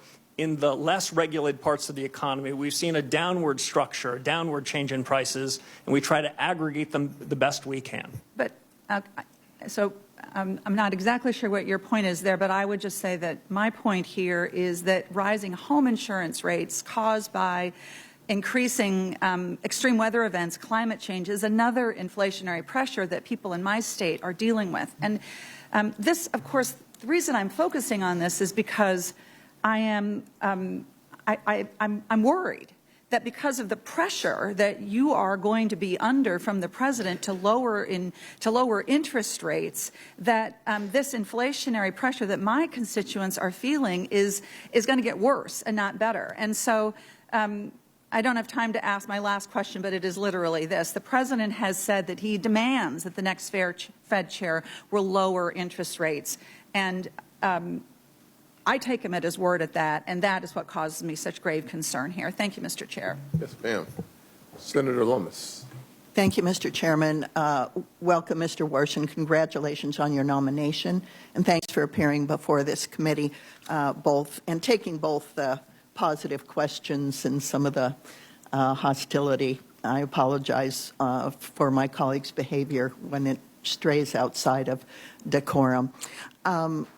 My first question is about the balance sheet of the Fed. What is your view about the size of the balance sheet currently? Thank you, Senator. As we talked about in your office, the Fed balance sheet has played a particularly, I think, unhelpful role in helping the Fed achieve its dual mandate. The Senator had just mentioned what she described as the increase for financial assets relative to real assets. Well, part of that is the Federal Reserve. The Fed is not blameless in that as it's grown the Fed's balance sheet, grown its imprimatur on the economy, those with financial assets have benefited from it. The reason why I prefer monetary policy to use interest rates as the dominant force is interest rates affect a far broader cross-section of the economy. Interest rates get in the cracks. If we were to cut rates, then broader number of people will benefit from it versus quantitative easing, which tends to move through financial assets first. Half of our fellow Americans don't own any financial assets, so they're wondering what's in it for them. Broadly speaking, Senator, on the balance sheet, I was involved in 2008 and 2009 in response to the global financial crisis that Senator Warren referenced, and we used extraordinary measures and created a bigger balance sheet. But we agreed to do that only in the times of emergencies, only when interest rates were pinned to zero. The big balance sheet has become an ordinary recurring force, and I think has been quite unhelpful, and is part of the reason why the Fed is in the business of politics. Slowly and deliberatively, I believe we need a smaller central bank balance sheet. It took us 18 years to create this big balance sheet that's done quite a bit of harm, it strikes me, to the Fed's credibility. Working with the Treasury Secretary, we're going to have to find out a way in which we can take the balance sheet and make it smaller, because a large balance sheet where the Fed owns more outstanding debt than many parts of the financial markets, that's fiscal policy in disguise. Fed needs to get out of the fiscal business, focus on the monetary business, so the Fed can deliver on the remit you gave us. Thanks for that response, because some of us don't appreciate the connection between the size of the Fed's balance sheet and interest rates. With regard to interest rates, can you tell us a little bit about your conversations with President Trump about interest rates? Yeah, I don't want to put words in the president's mouth, but I think he has said loudly and clearly his view on interest rates. Don't think I'm breaking any news here. But I can tell you what I said, and what I said to the president is what I've said to this committee and what I've frankly been writing about for more than a decade. Interest rates are the much better way to be using monetary policy than buying bonds and mortgages, some of which are issued from the United States Treasury Department. That is a confusion of roles. That leads to a set of mission creep. So interest rates are the dominant tool, and interest rates, as I mentioned, get in the cracks. My broad view on the conduct of policy from here is that too many Fed officials, past and present, opine in advance about where they think interest rates should be next meeting, next quarter, and next year. I think that's quite unhelpful. As we've heard today from many of your colleagues, We don't know the state of AI. We can't be certain about the state of geopolitics. The economy is going to change. You need central bankers that are humble, that are nimble, that are open-minded, that can react when we have good data, when events strike us. My broad view is that interest rates need to be forward-looking, need to be based on better data, and we should have a big, robust deliberation inside the FOMC.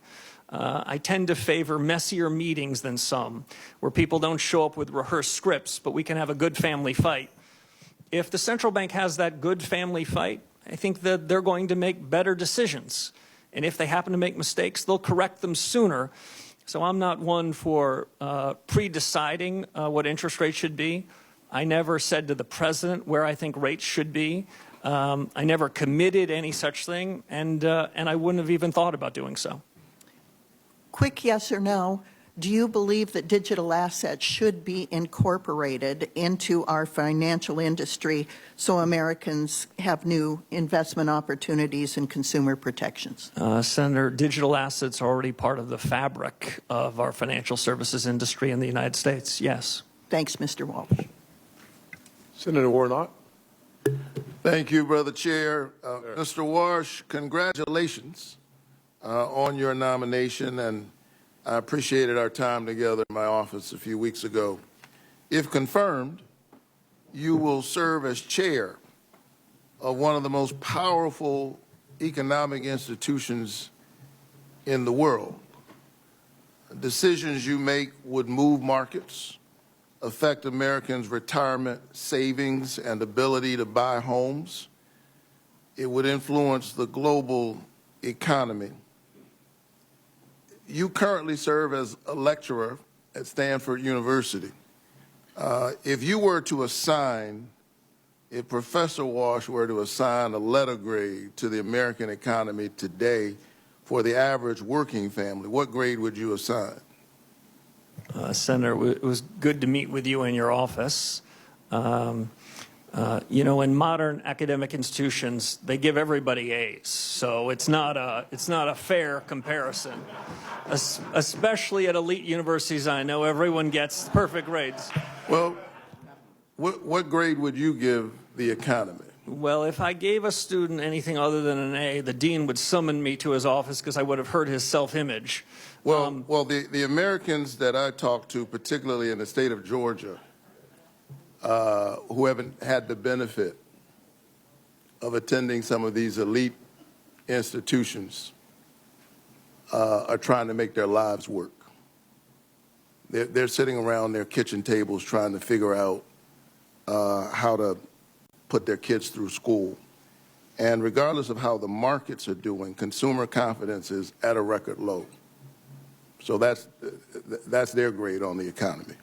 Working families are struggling, and things are getting worse. The inflation rate has remained elevated above the Fed's 2% target rate throughout President Trump's term, despite his promise to lower inflation. The president's war in Iran has spiked energy prices by 11%, and Americans are paying on average nearly $4 a gallon for gas because of the war.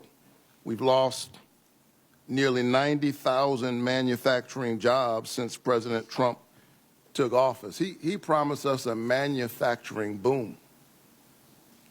We've lost 90,000 manufacturing jobs.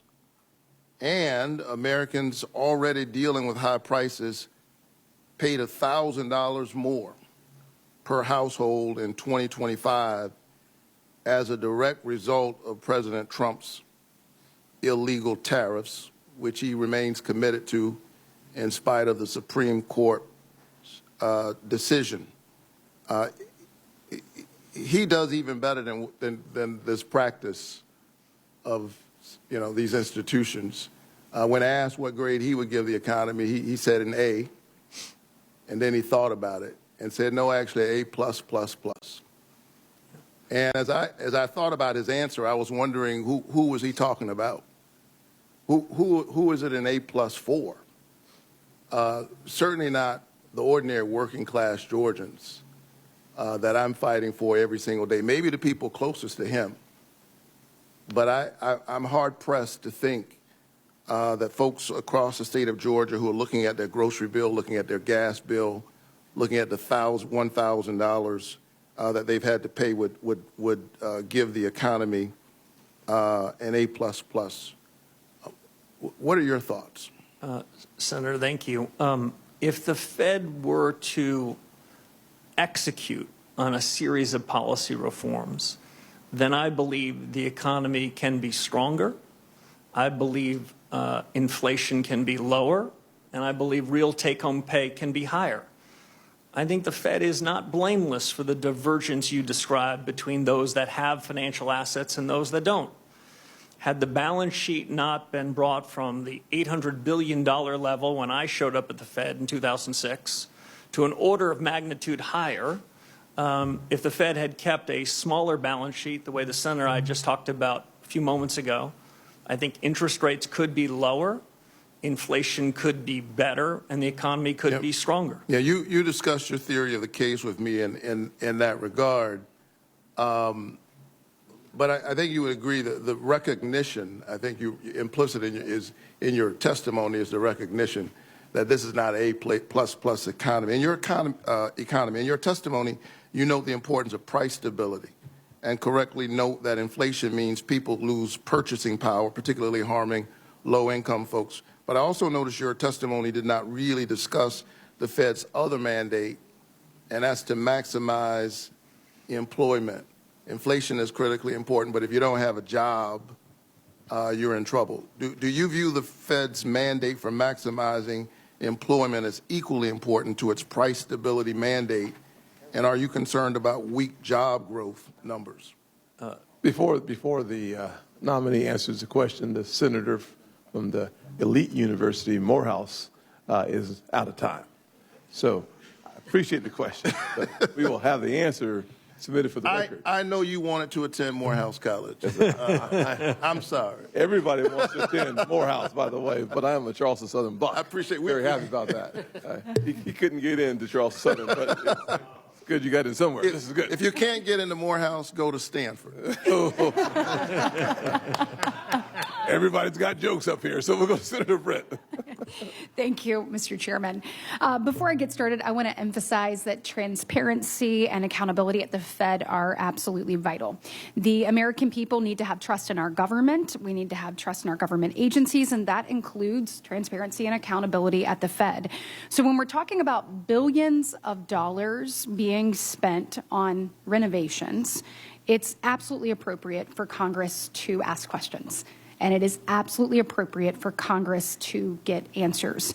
We need to understand where this substantial amount of money has gone, and we need to ensure that every institution, including the Fed, is always making decisions that are in the best interest of the American people. And so I urge everyone involved to make sure that any outstanding questions on this matter come to fruition so that we can get answers and move on and have a smooth and timely transition and a confirmation process, of which I want to say congratulations on both your nomination, your willingness to be here today, and I also want to say that to your family. I think a lot of people miss the fact that when any of us step up to serve, that it's not just you, your family that goes through so much. And so we just want to say that sacrifice is often overlooked, and we certainly appreciate your family being with you today and all of you and what you're willing to do here. I had a chance to get to know you over the years, and as many of my Republican colleagues have and other colleagues, and I think we would all say you are absolutely the right man for the job at the right time in our country's history, and I am excited about your leadership at the Fed. We have had an opportunity to talk about a number of issues, but I know that your integrity and that your commitment to the American people are going to help restore confidence at the Fed, and it will also ultimately serve our country incredibly well. So it's not going to be any easy task, to return that confidence. We have spoken about needed reforms at the Fed on the monetary policy side and also the operational and internal standpoint as well. And of course, your calls for reform aren't baseless. You served at the Fed during one of the most challenging times. You just referenced it in your previous answer to a question from my colleague across the aisle. I believe you said there was a balance sheet, $800 billion, when you showed up in 2006. So talk to me a little bit, speak to me about that, about what you have seen during your time and tenure at the Fed already, and then what other life experiences you have that you will bring as you tackle this role. Yeah, so Senator, great to see you again. So the chairman knows I worked with the senator when she was a staffer on this very committee, and I was a young staffer myself. So it's an honor to be here. And Senator, as you know, this is a serious responsibility. I'm honored the president nominated me for it. This is a time of consequence, not just for the country, but for the central bank. I think the central bank can go back to first principles and improve itself. I see most of the actions of the Fed come from good intentions, but when you gave the Fed a remit, it wasn't a general roving remit to do what it thought was right. It was a particular remit to focus on particular issues and to not wander. And that's the trade-off on independence. Independence about the conduct of monetary policy, where we can hear criticisms from others in the economics profession, elected officials, and we should be open-minded to them. Listen, I think there's been a considerable amount of groupthink in the economics profession, and so being open-minded to it is important. But outside of monetary policy, it's important that the central bank work with the government on areas of overlap. And so I think that's likely to happen going forward. If you ask Senator Britt about my biggest lessons are about how a central bank should be acting in crisis times versus in normal times. In the crisis of 2008, in the pandemic of the crisis of 2020, that's when the Fed needs to take extraordinary measures. Going back to the founding of the Fed in 1913, it was created to respond to shocks. And so there, I think central bankers often should get the benefit of the doubt. When the world is racing away from it, the real economy is suffering fast, the central bank should show up with liquidity support. But the job of the central bank is to try to mitigate those risks in advance, to buy insurance so that we don't go from shock to shock, from boom to bust.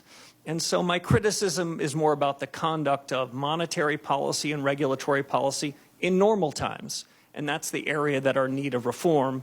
We have a window where the economy is improving, but I would say more improvement is still possible. And it's during this policy that we need to look introspectively, look fundamentally at reform. So when there is another risk, there is another shock, the central bank is prepared to address it with less harm to the real economy. Thank you so much. I am out of time. I look forward to your service to our nation, and I know that we will be in great hands. Thank you. Thank you, Senator Britt. Senator Kim. Thank you, Chairman. Mr. Warsh, good to see you. Good to see you. I guess I just wanted to start off by talking about just the state of American families right now. Nearly 60% of people surveyed say that they're worried about affording the very basics, rent, gas, groceries, the bills. 60% of Americans say that they cannot handle a $1,000 emergency. 40% of Americans saying that they can't handle a $400 emergency. I wanted to ask, do you agree that the American families are struggling right now with affordability? Senator, as we discussed in your office, central bankers should not be second-guessing what people feel and see in their own lives. People's experience, lived experiences matter to them. What I can say is the central bank has some responsibility for the things that you've described, and that the legacy of inflation, what I think is the biggest economic policy error in 40 or 50 years, happened just a few years ago, and we're still living with the remnants of it. I think inflation is less problematic than it was a couple of years ago, but I would not. But the problem of affordability continues, though. That sounds right, right? Yeah. Because I'll be honest with you. When I hear, I heard 2 months ago President Trump say, he said, quote, "What word have you not heard over the last 2 weeks? Affordability, because I've won. I've won affordability."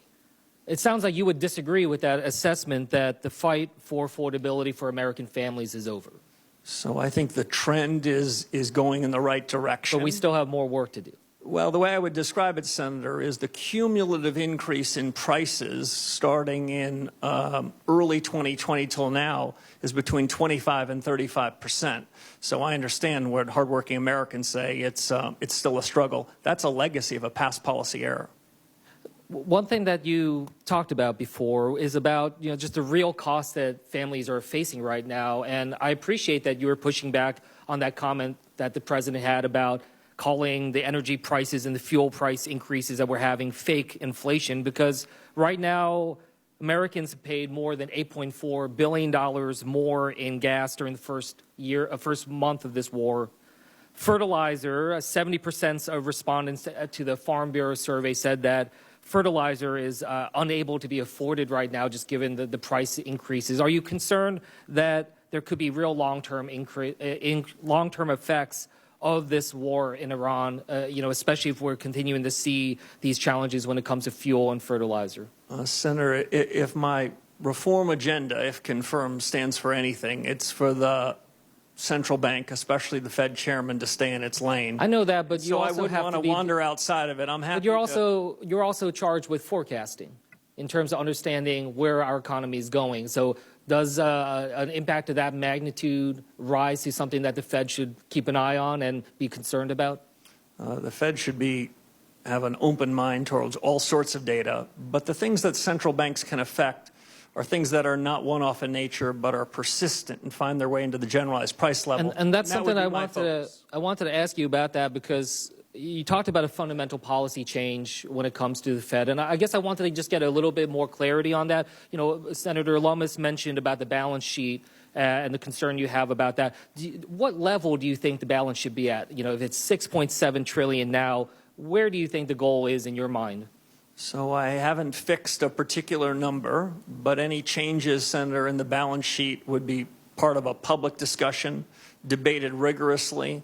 And if and when the central bank comes to a judgment about a new balance sheet policy, which I hope the central bank would, it would be described well in advance. As I mentioned, it took 18 years to create this balance sheet problem, and we won't be able to fix it in 18 minutes. And so that's why I think deliberation here is important. But it suffices to say it should be smaller, and at least as important, it should not be holding long-term Treasury assets as if it's the fiscal authority. That's when it gets into politics. I appreciate you saying that it's important to be able to have that public discussion. I mean, one thing that's come up as I've been engaged with different experts is concern about rapid reduction.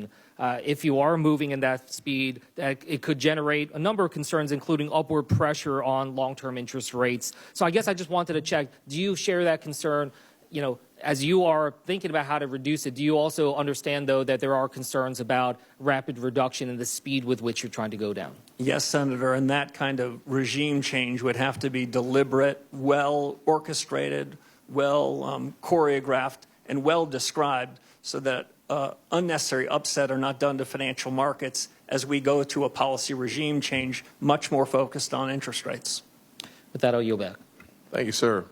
Senator Ricketts. Thank you, Mr. Chairman. Thank you, Mr. Warsh. It was great to see you in my office. Thanks for coming by. I want to continue to talk about inflation because it is something that is incredibly important. I think you share the view that inflation is a silent tax on American households. Is that accurate? Senator, it's accurate. It's the most regressive tax that anyone in Washington could come up with. If you were trying to do the most harm to the least well-off among us, inflation would be the way to do it. Yeah, and my colleagues on the other side of the aisle have been talking about that. And I note, at least I don't recall, that they ever talked about that during the Biden administration.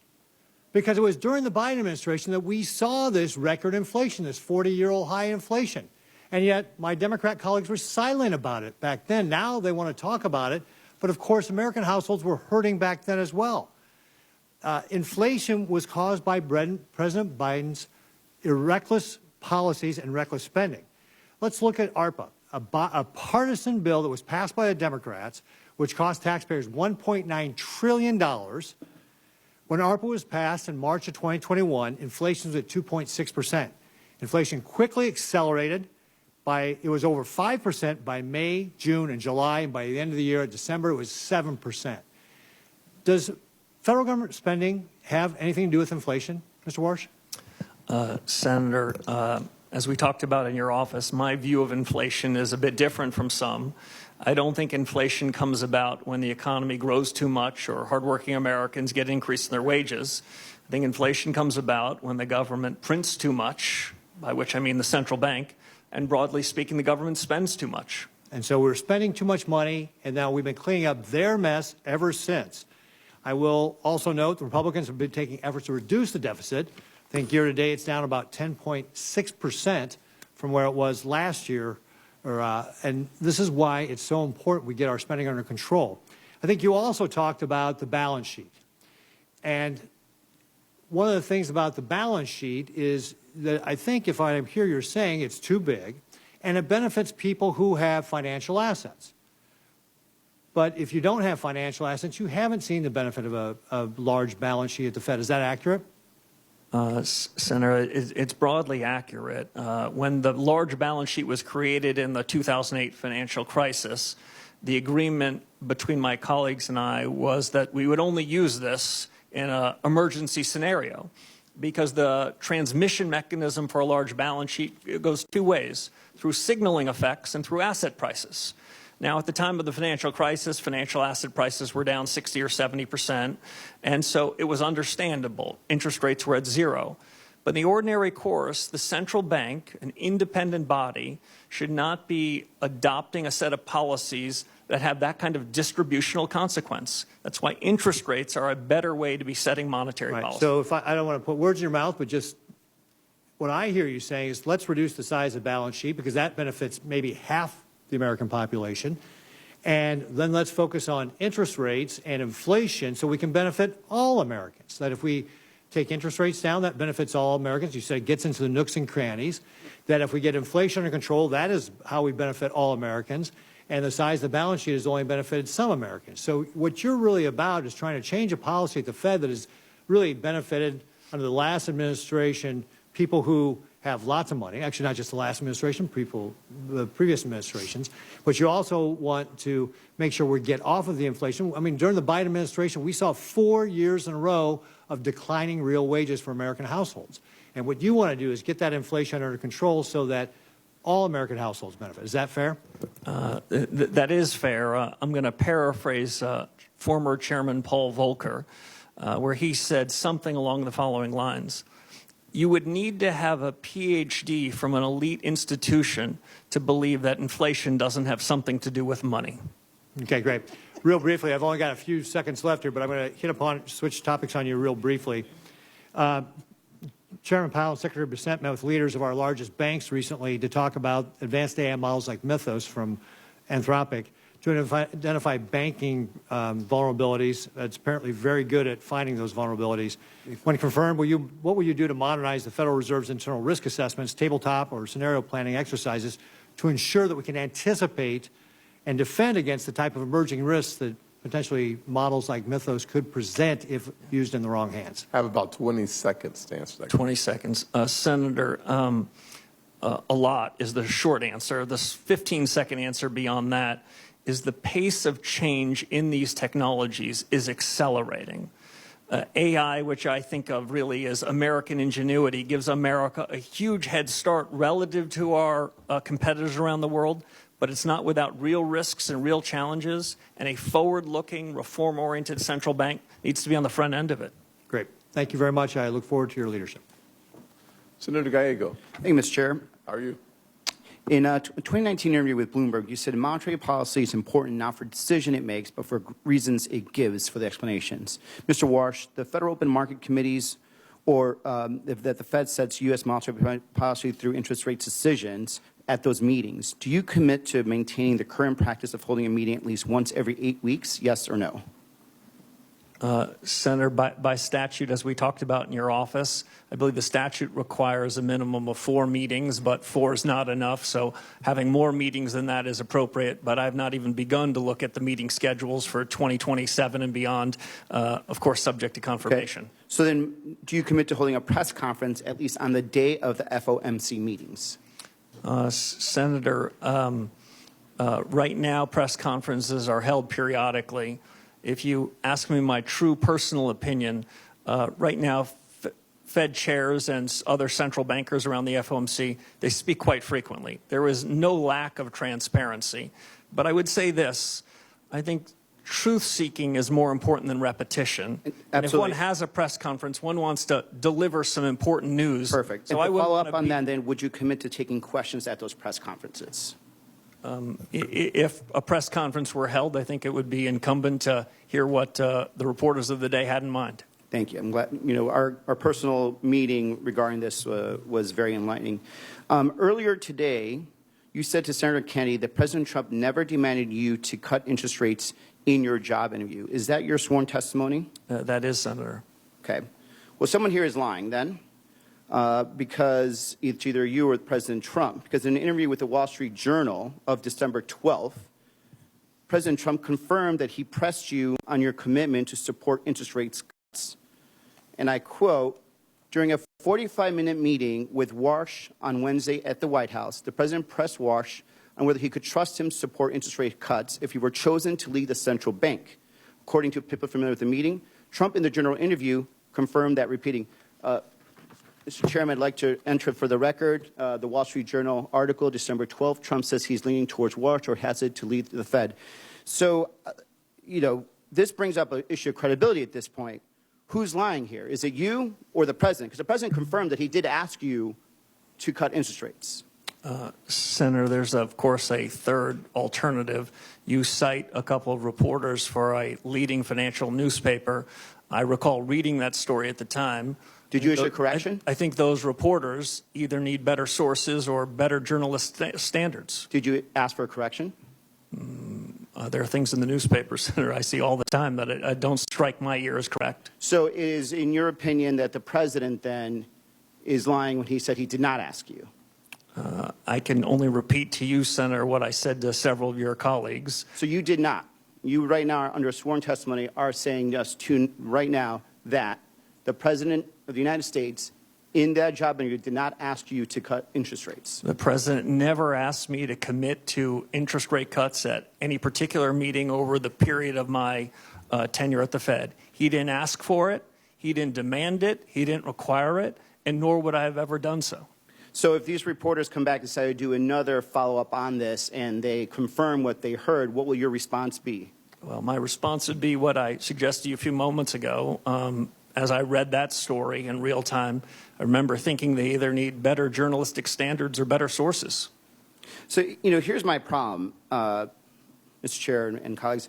You know, and Mr. Warsh, I think you're incredibly qualified. A lot of us are actually worried about the integrity of the Federal Reserve. We're worried about what this means for the economic markets, and we're worried about what this means for inflation. We're worried about your independence, and now we're hearing direct contradictions whether or not you were directly asked by the president to cut interest rates, and you're saying no, and he's saying yes. And I think for a lot of us, there's a question now of credibility. And I think there's a real reason why many of us are not voting no. As a matter of fact, until you verbally spoke to Mr. Kennedy and answered his question that he did not the president did not ask you to cut interest rates, this was not even going to be brought up. So there's definitely right now a true question about who is lying here. It's either you or it's the president. I yield back. Senator, if I might respond? Certainly. Thank you. I take my responsibility to be an independent leader of the Federal Reserve very seriously, if confirmed by this body. I take the integrity of the office and my personal integrity very seriously.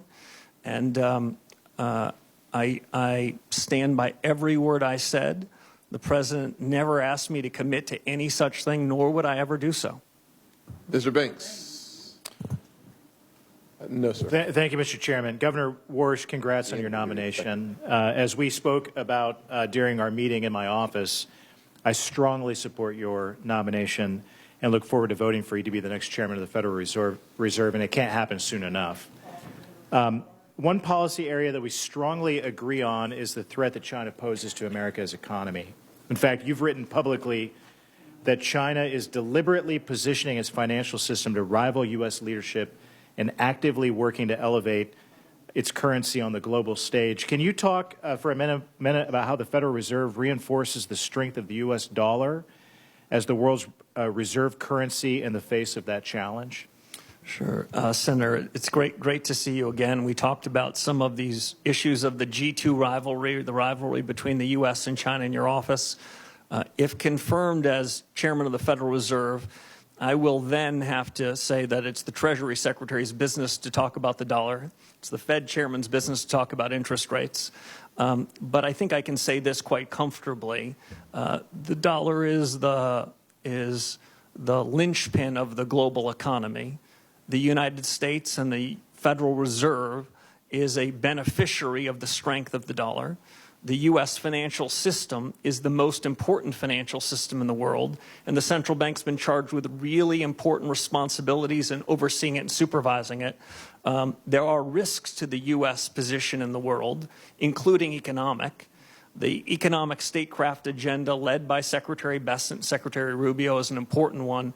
On that, the Fed will play a supporting role in ensuring that the financial system is as safe as it can be, and work with them, because it's outside of the conduct of monetary policy, to ensure the U.S. is on its front foot and in a position of strength during this period of rivalry between the U.S. and another nation around the world. What are some of those? I understand the role of the Treasury Department versus the Fed, but what are the most important steps that the Fed can take to reinforce confidence in the U.S. dollar?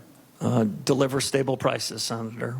Deliver an economy that improves from here even further, where real take-home pay moves up, where inflation falls, and the U.S. economic growth potential is the best in the world. I mentioned earlier, Senator, something that I really do believe. AI is a testament to American ingenuity. The United States is the best positioned country in the world to take advantage of it so that the U.S. economy, U.S. workers benefit from it.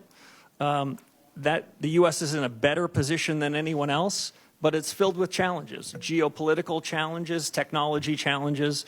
So the sooner that we can hit the ground running on reform agenda, the better. You wrote in an op-ed in 2021 in the Wall Street Journal that I recommend everyone reads. It's one of the reasons that I wholeheartedly support you, because of what it says a lot about you in this op-ed. But you talked about how the PRC is actively promoting its digital yuan currency with the explicit goal of creating an alternative payment system that sidesteps U.S. sanctions. You've been very clear that China is not playing by the rules. China is buying over 80% of Iran's sanctioned oil in Chinese currency through Chinese banks, completely outside SWIFT. The Iranian government says it is charging ships to transit the Strait of Hormuz and collects payments via crypto and Chinese currency.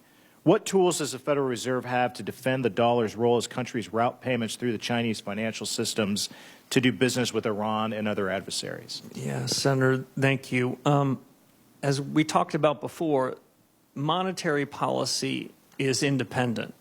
But outside of monetary policy, the Federal Reserve can be working hand in hand with the rest of the government. The Federal Reserve is independent inside of government, not independent of government. What the U.S. can do with respect to the dollar is have a more robust payment system. The Fed has a number of payment systems that most financial participants in the world use. I would say they all are in need of substantial reform. There's a system called Fed Now, which some describe as Fed Yesterday. There's a series of new technologies that the Fed needs to oversee and needs to architect so that the payment system in the U.S. is the safest, most efficient, most capable in the world. Otherwise, we'll be losing to adversaries around the world in being the linchpin of the global economy. Thank you. Your leadership is so important, and it's important right now. We need you on the job right now, not later, right now. So I look forward to voting for you quickly and seeing you confirmed and getting you on the job. With that, I yield back. Thank you, sir. Senator Blunt-Rochester. Thank you, Mr. Chairman, Yes, and Ranking Member Warren. Also, thank you, Mr. Warsh, for taking the time also to meet with me earlier this week.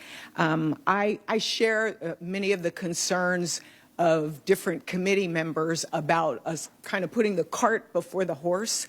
And in one regard, it is the whole issue of independence of the Fed. And I know you have made commitments both in your testimony and here today. with us in the process of watching the president try to fire Chairman Powell as well as Governor Lisa Cook. It really raises a lot of red flags for us. Even Justice Kavanaugh said that no president has fired a sitting governor in the 112-year history of the Fed, which was structured to be independent of day-to-day politics, and that it would weaken, if not shatter, the independence of the Federal Reserve.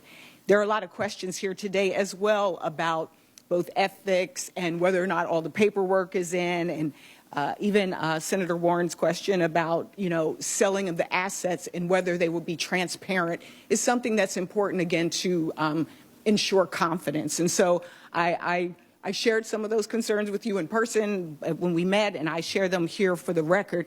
I did have a question. I want to focus on AI, but I did have a question beforehand that I wanted to clarify. You mentioned your desire for reform as well as regime change at the Fed.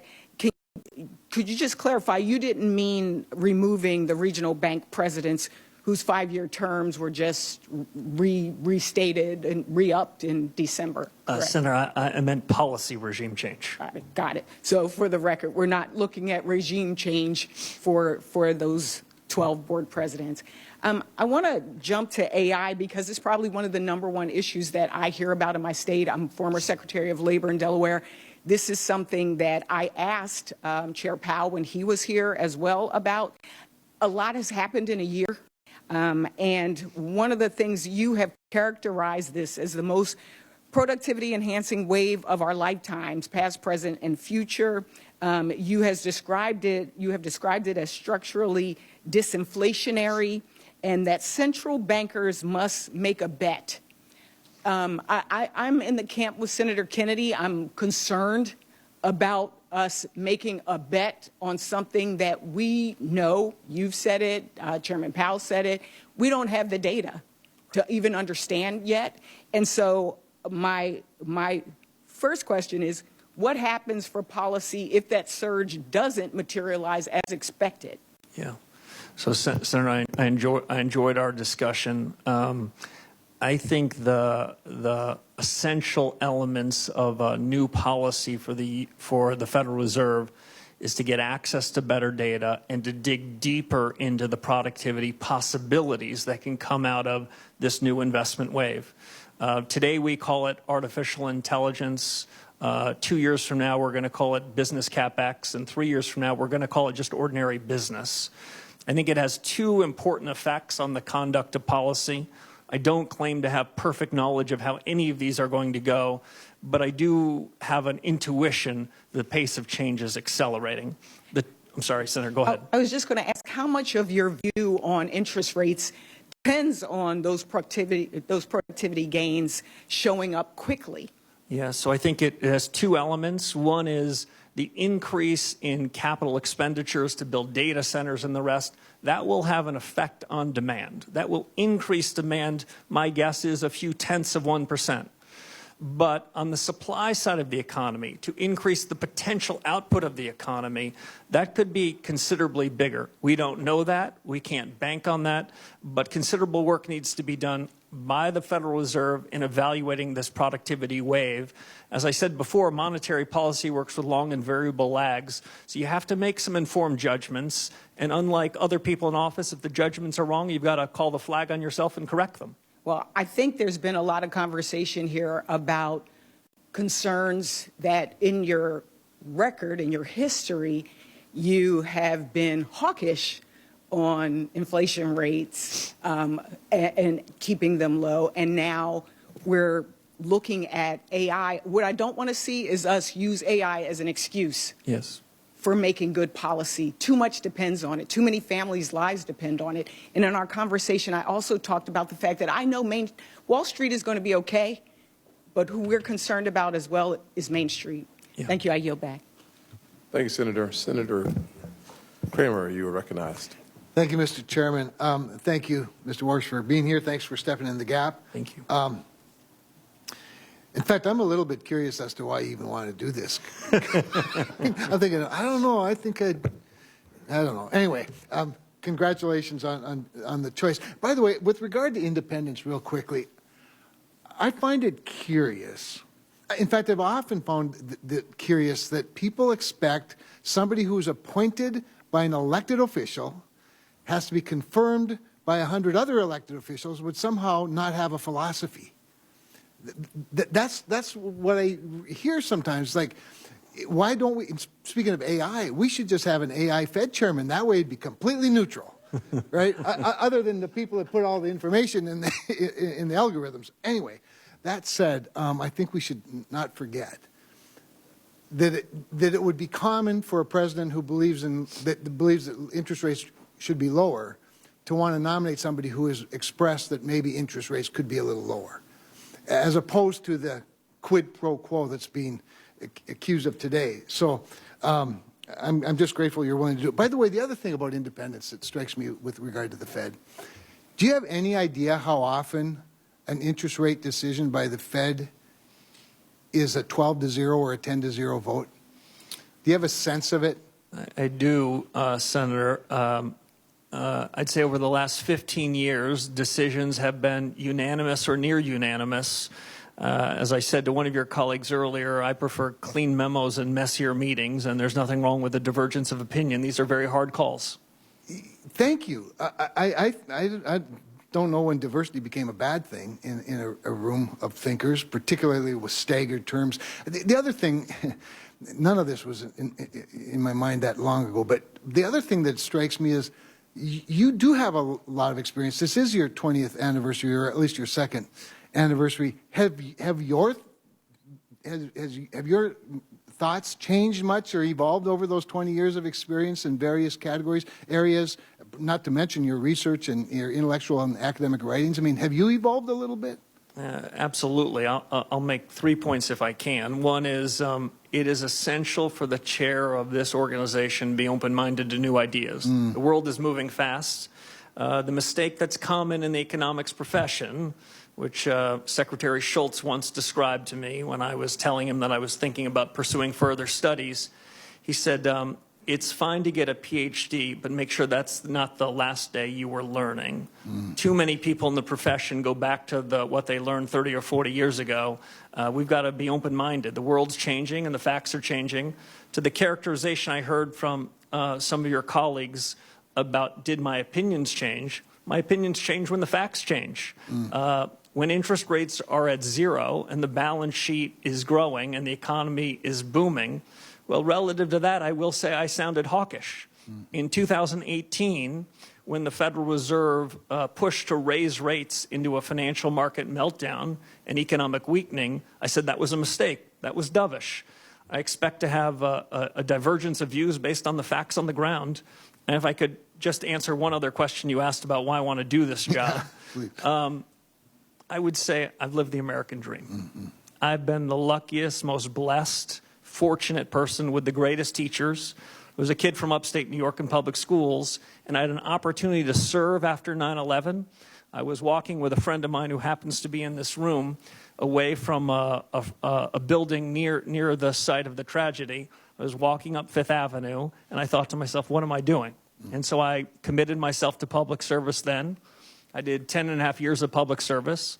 I've been grateful for 15 years in the private sector where I've been able to practice my discipline, think anew about things, and the call to service struck again. I'm honored to serve if this body will confirm me. Excellent. You know, I do find it curious that so many people seem to be hung up on the fact that you've been successful even while doing in between bouts of public service, probably a better way to put it. I'm not wealthy, never have been wealthy, and I'm not sure I have much potential to be wealthy, but I have nothing against people who are. That said, real quickly, I do want to talk a little bit about debanking. That has been talked about a whole lot, but speaking of institutions that are dug in, I think there's out of the 22,000 people, there are a lot of them that sort of still believe that reputational risk should be a factor, that reputational risk could be based on out of favor industries. Can you give me a sense of how you plan to attack that, if you will? Politics have no place, not just in monetary policy, but in supervision and regulation. Yes. If central bankers should stand for anything, it's to resist fads, resist trends, call balls and strikes. That's exactly what I would intend to do. I lean hard yes, Mr. Chairman. Thank you, sir. Senator Alsobrooks. Thank you. Good afternoon, Mr. Warsh. And thank you for meeting with me last week.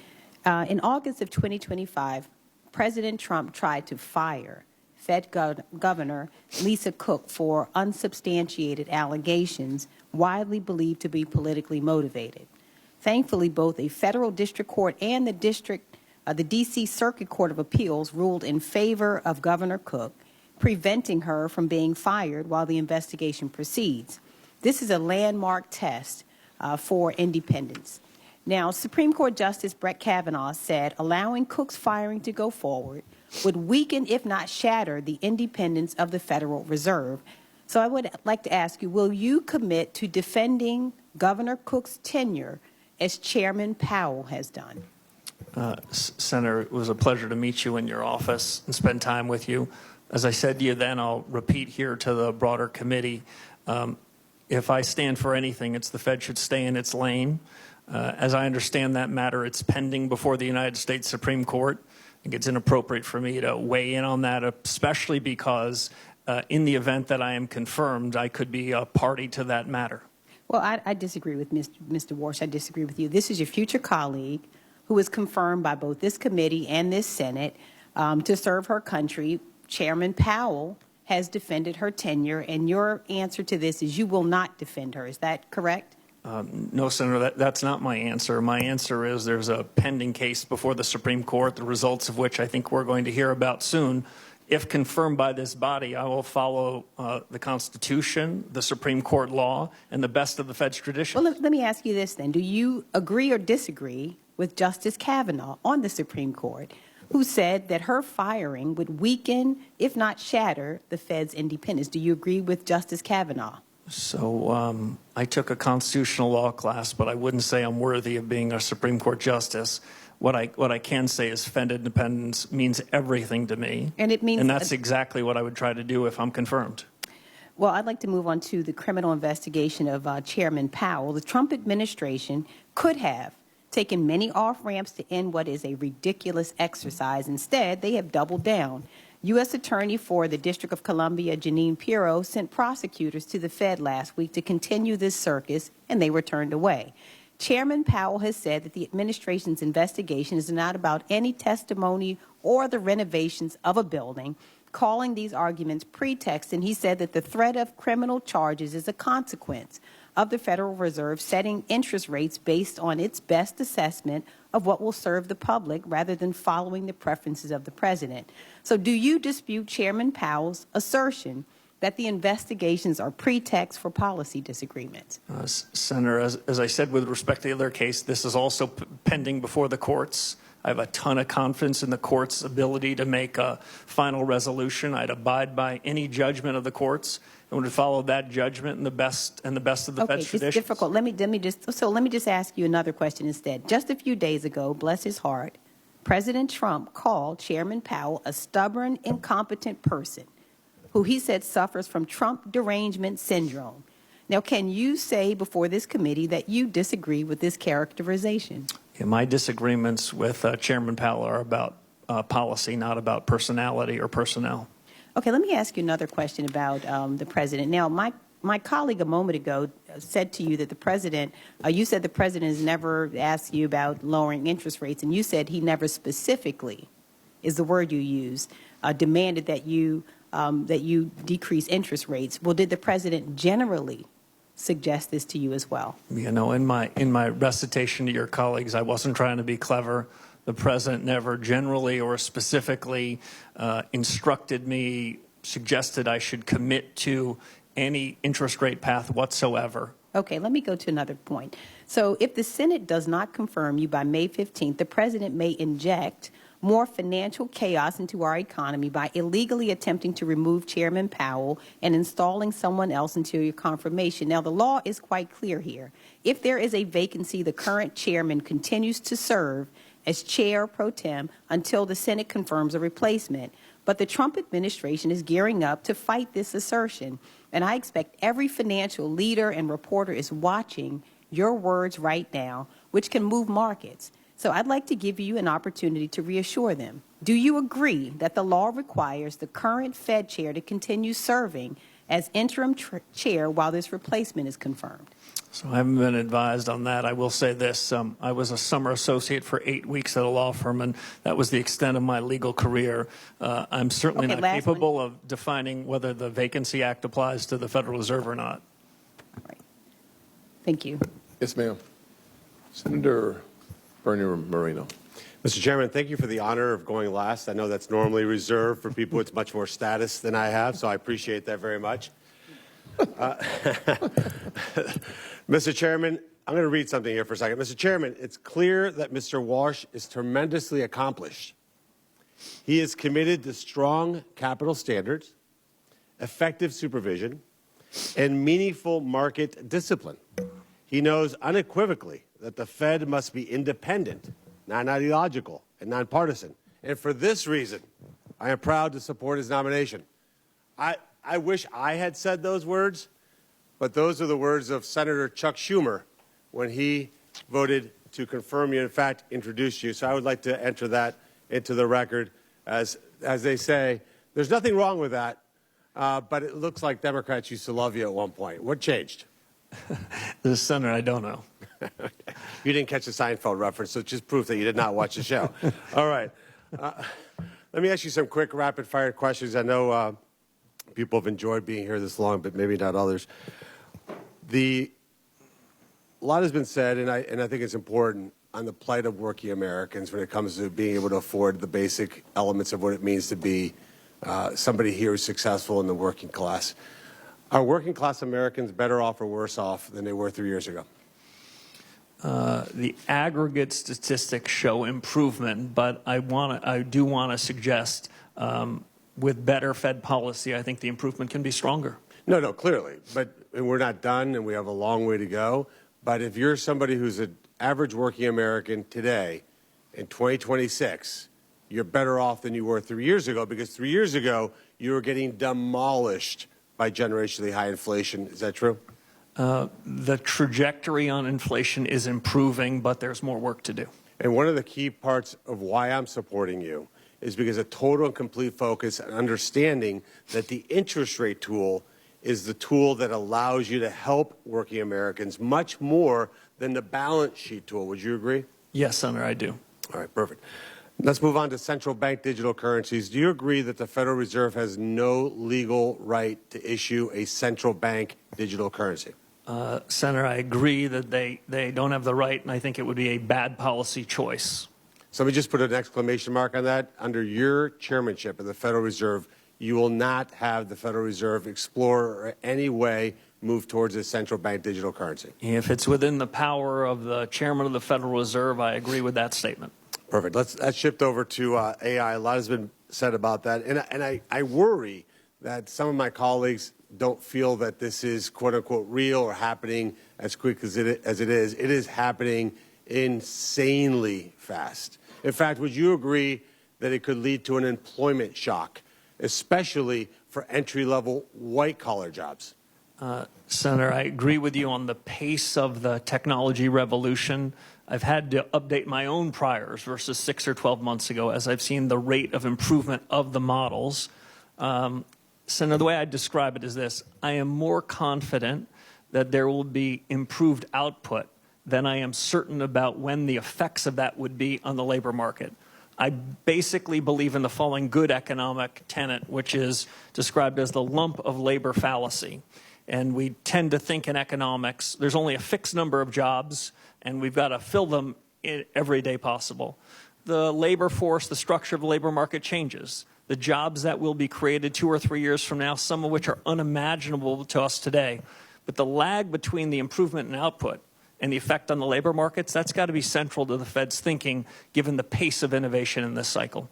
And this concept of price stability plus maximum employment, that maximum employment piece is problematic when policymakers open our borders and let tens of millions of people come into this country illegally. Is that not correct? I'm gonna let you guys handle immigration policy. I'm gonna have plenty on my plate if confirmed. But adding 10 to 20, 30 million people into the country when you're trying to make certain that everybody here has a job is problematic, correct? The central bank takes the labor market is as it is, and that's a function of policies you and the administration put in place. It's not our place to be opining on that. Okay. And let me just add one last thing and more to your wife. How did you get so lucky to have a guy that's so romantic that on Valentine's Day of 2006, he brings you to a Senate hearing? I mean, you set a high bar for all of us. Look, I'm going to ruin the suspense for everybody. You're going to be confirmed. You're going to be the Federal Reserve Chairman. And most importantly, you're going to do an incredible job. And I'm honored to be able to have been part of that process, and will vote for you resoundingly. Thank you, Senator. Well, that concludes the question and answer portion of today's hearing. I'd like to thank our nominee for testifying before the committee today, and thank you for your willingness to serve our country. For senators, all follow-on questions for the record must be submitted by tomorrow, April 22nd at noon. And for you, the witness, please respond by Thursday, April 23rd, 1 p.m., to the written questions you receive in order to facilitate this committee promptly processing this nomination when it comes. With that, this hearing is adjourned. Thank you. Thank you, sir. Yes, ma'am.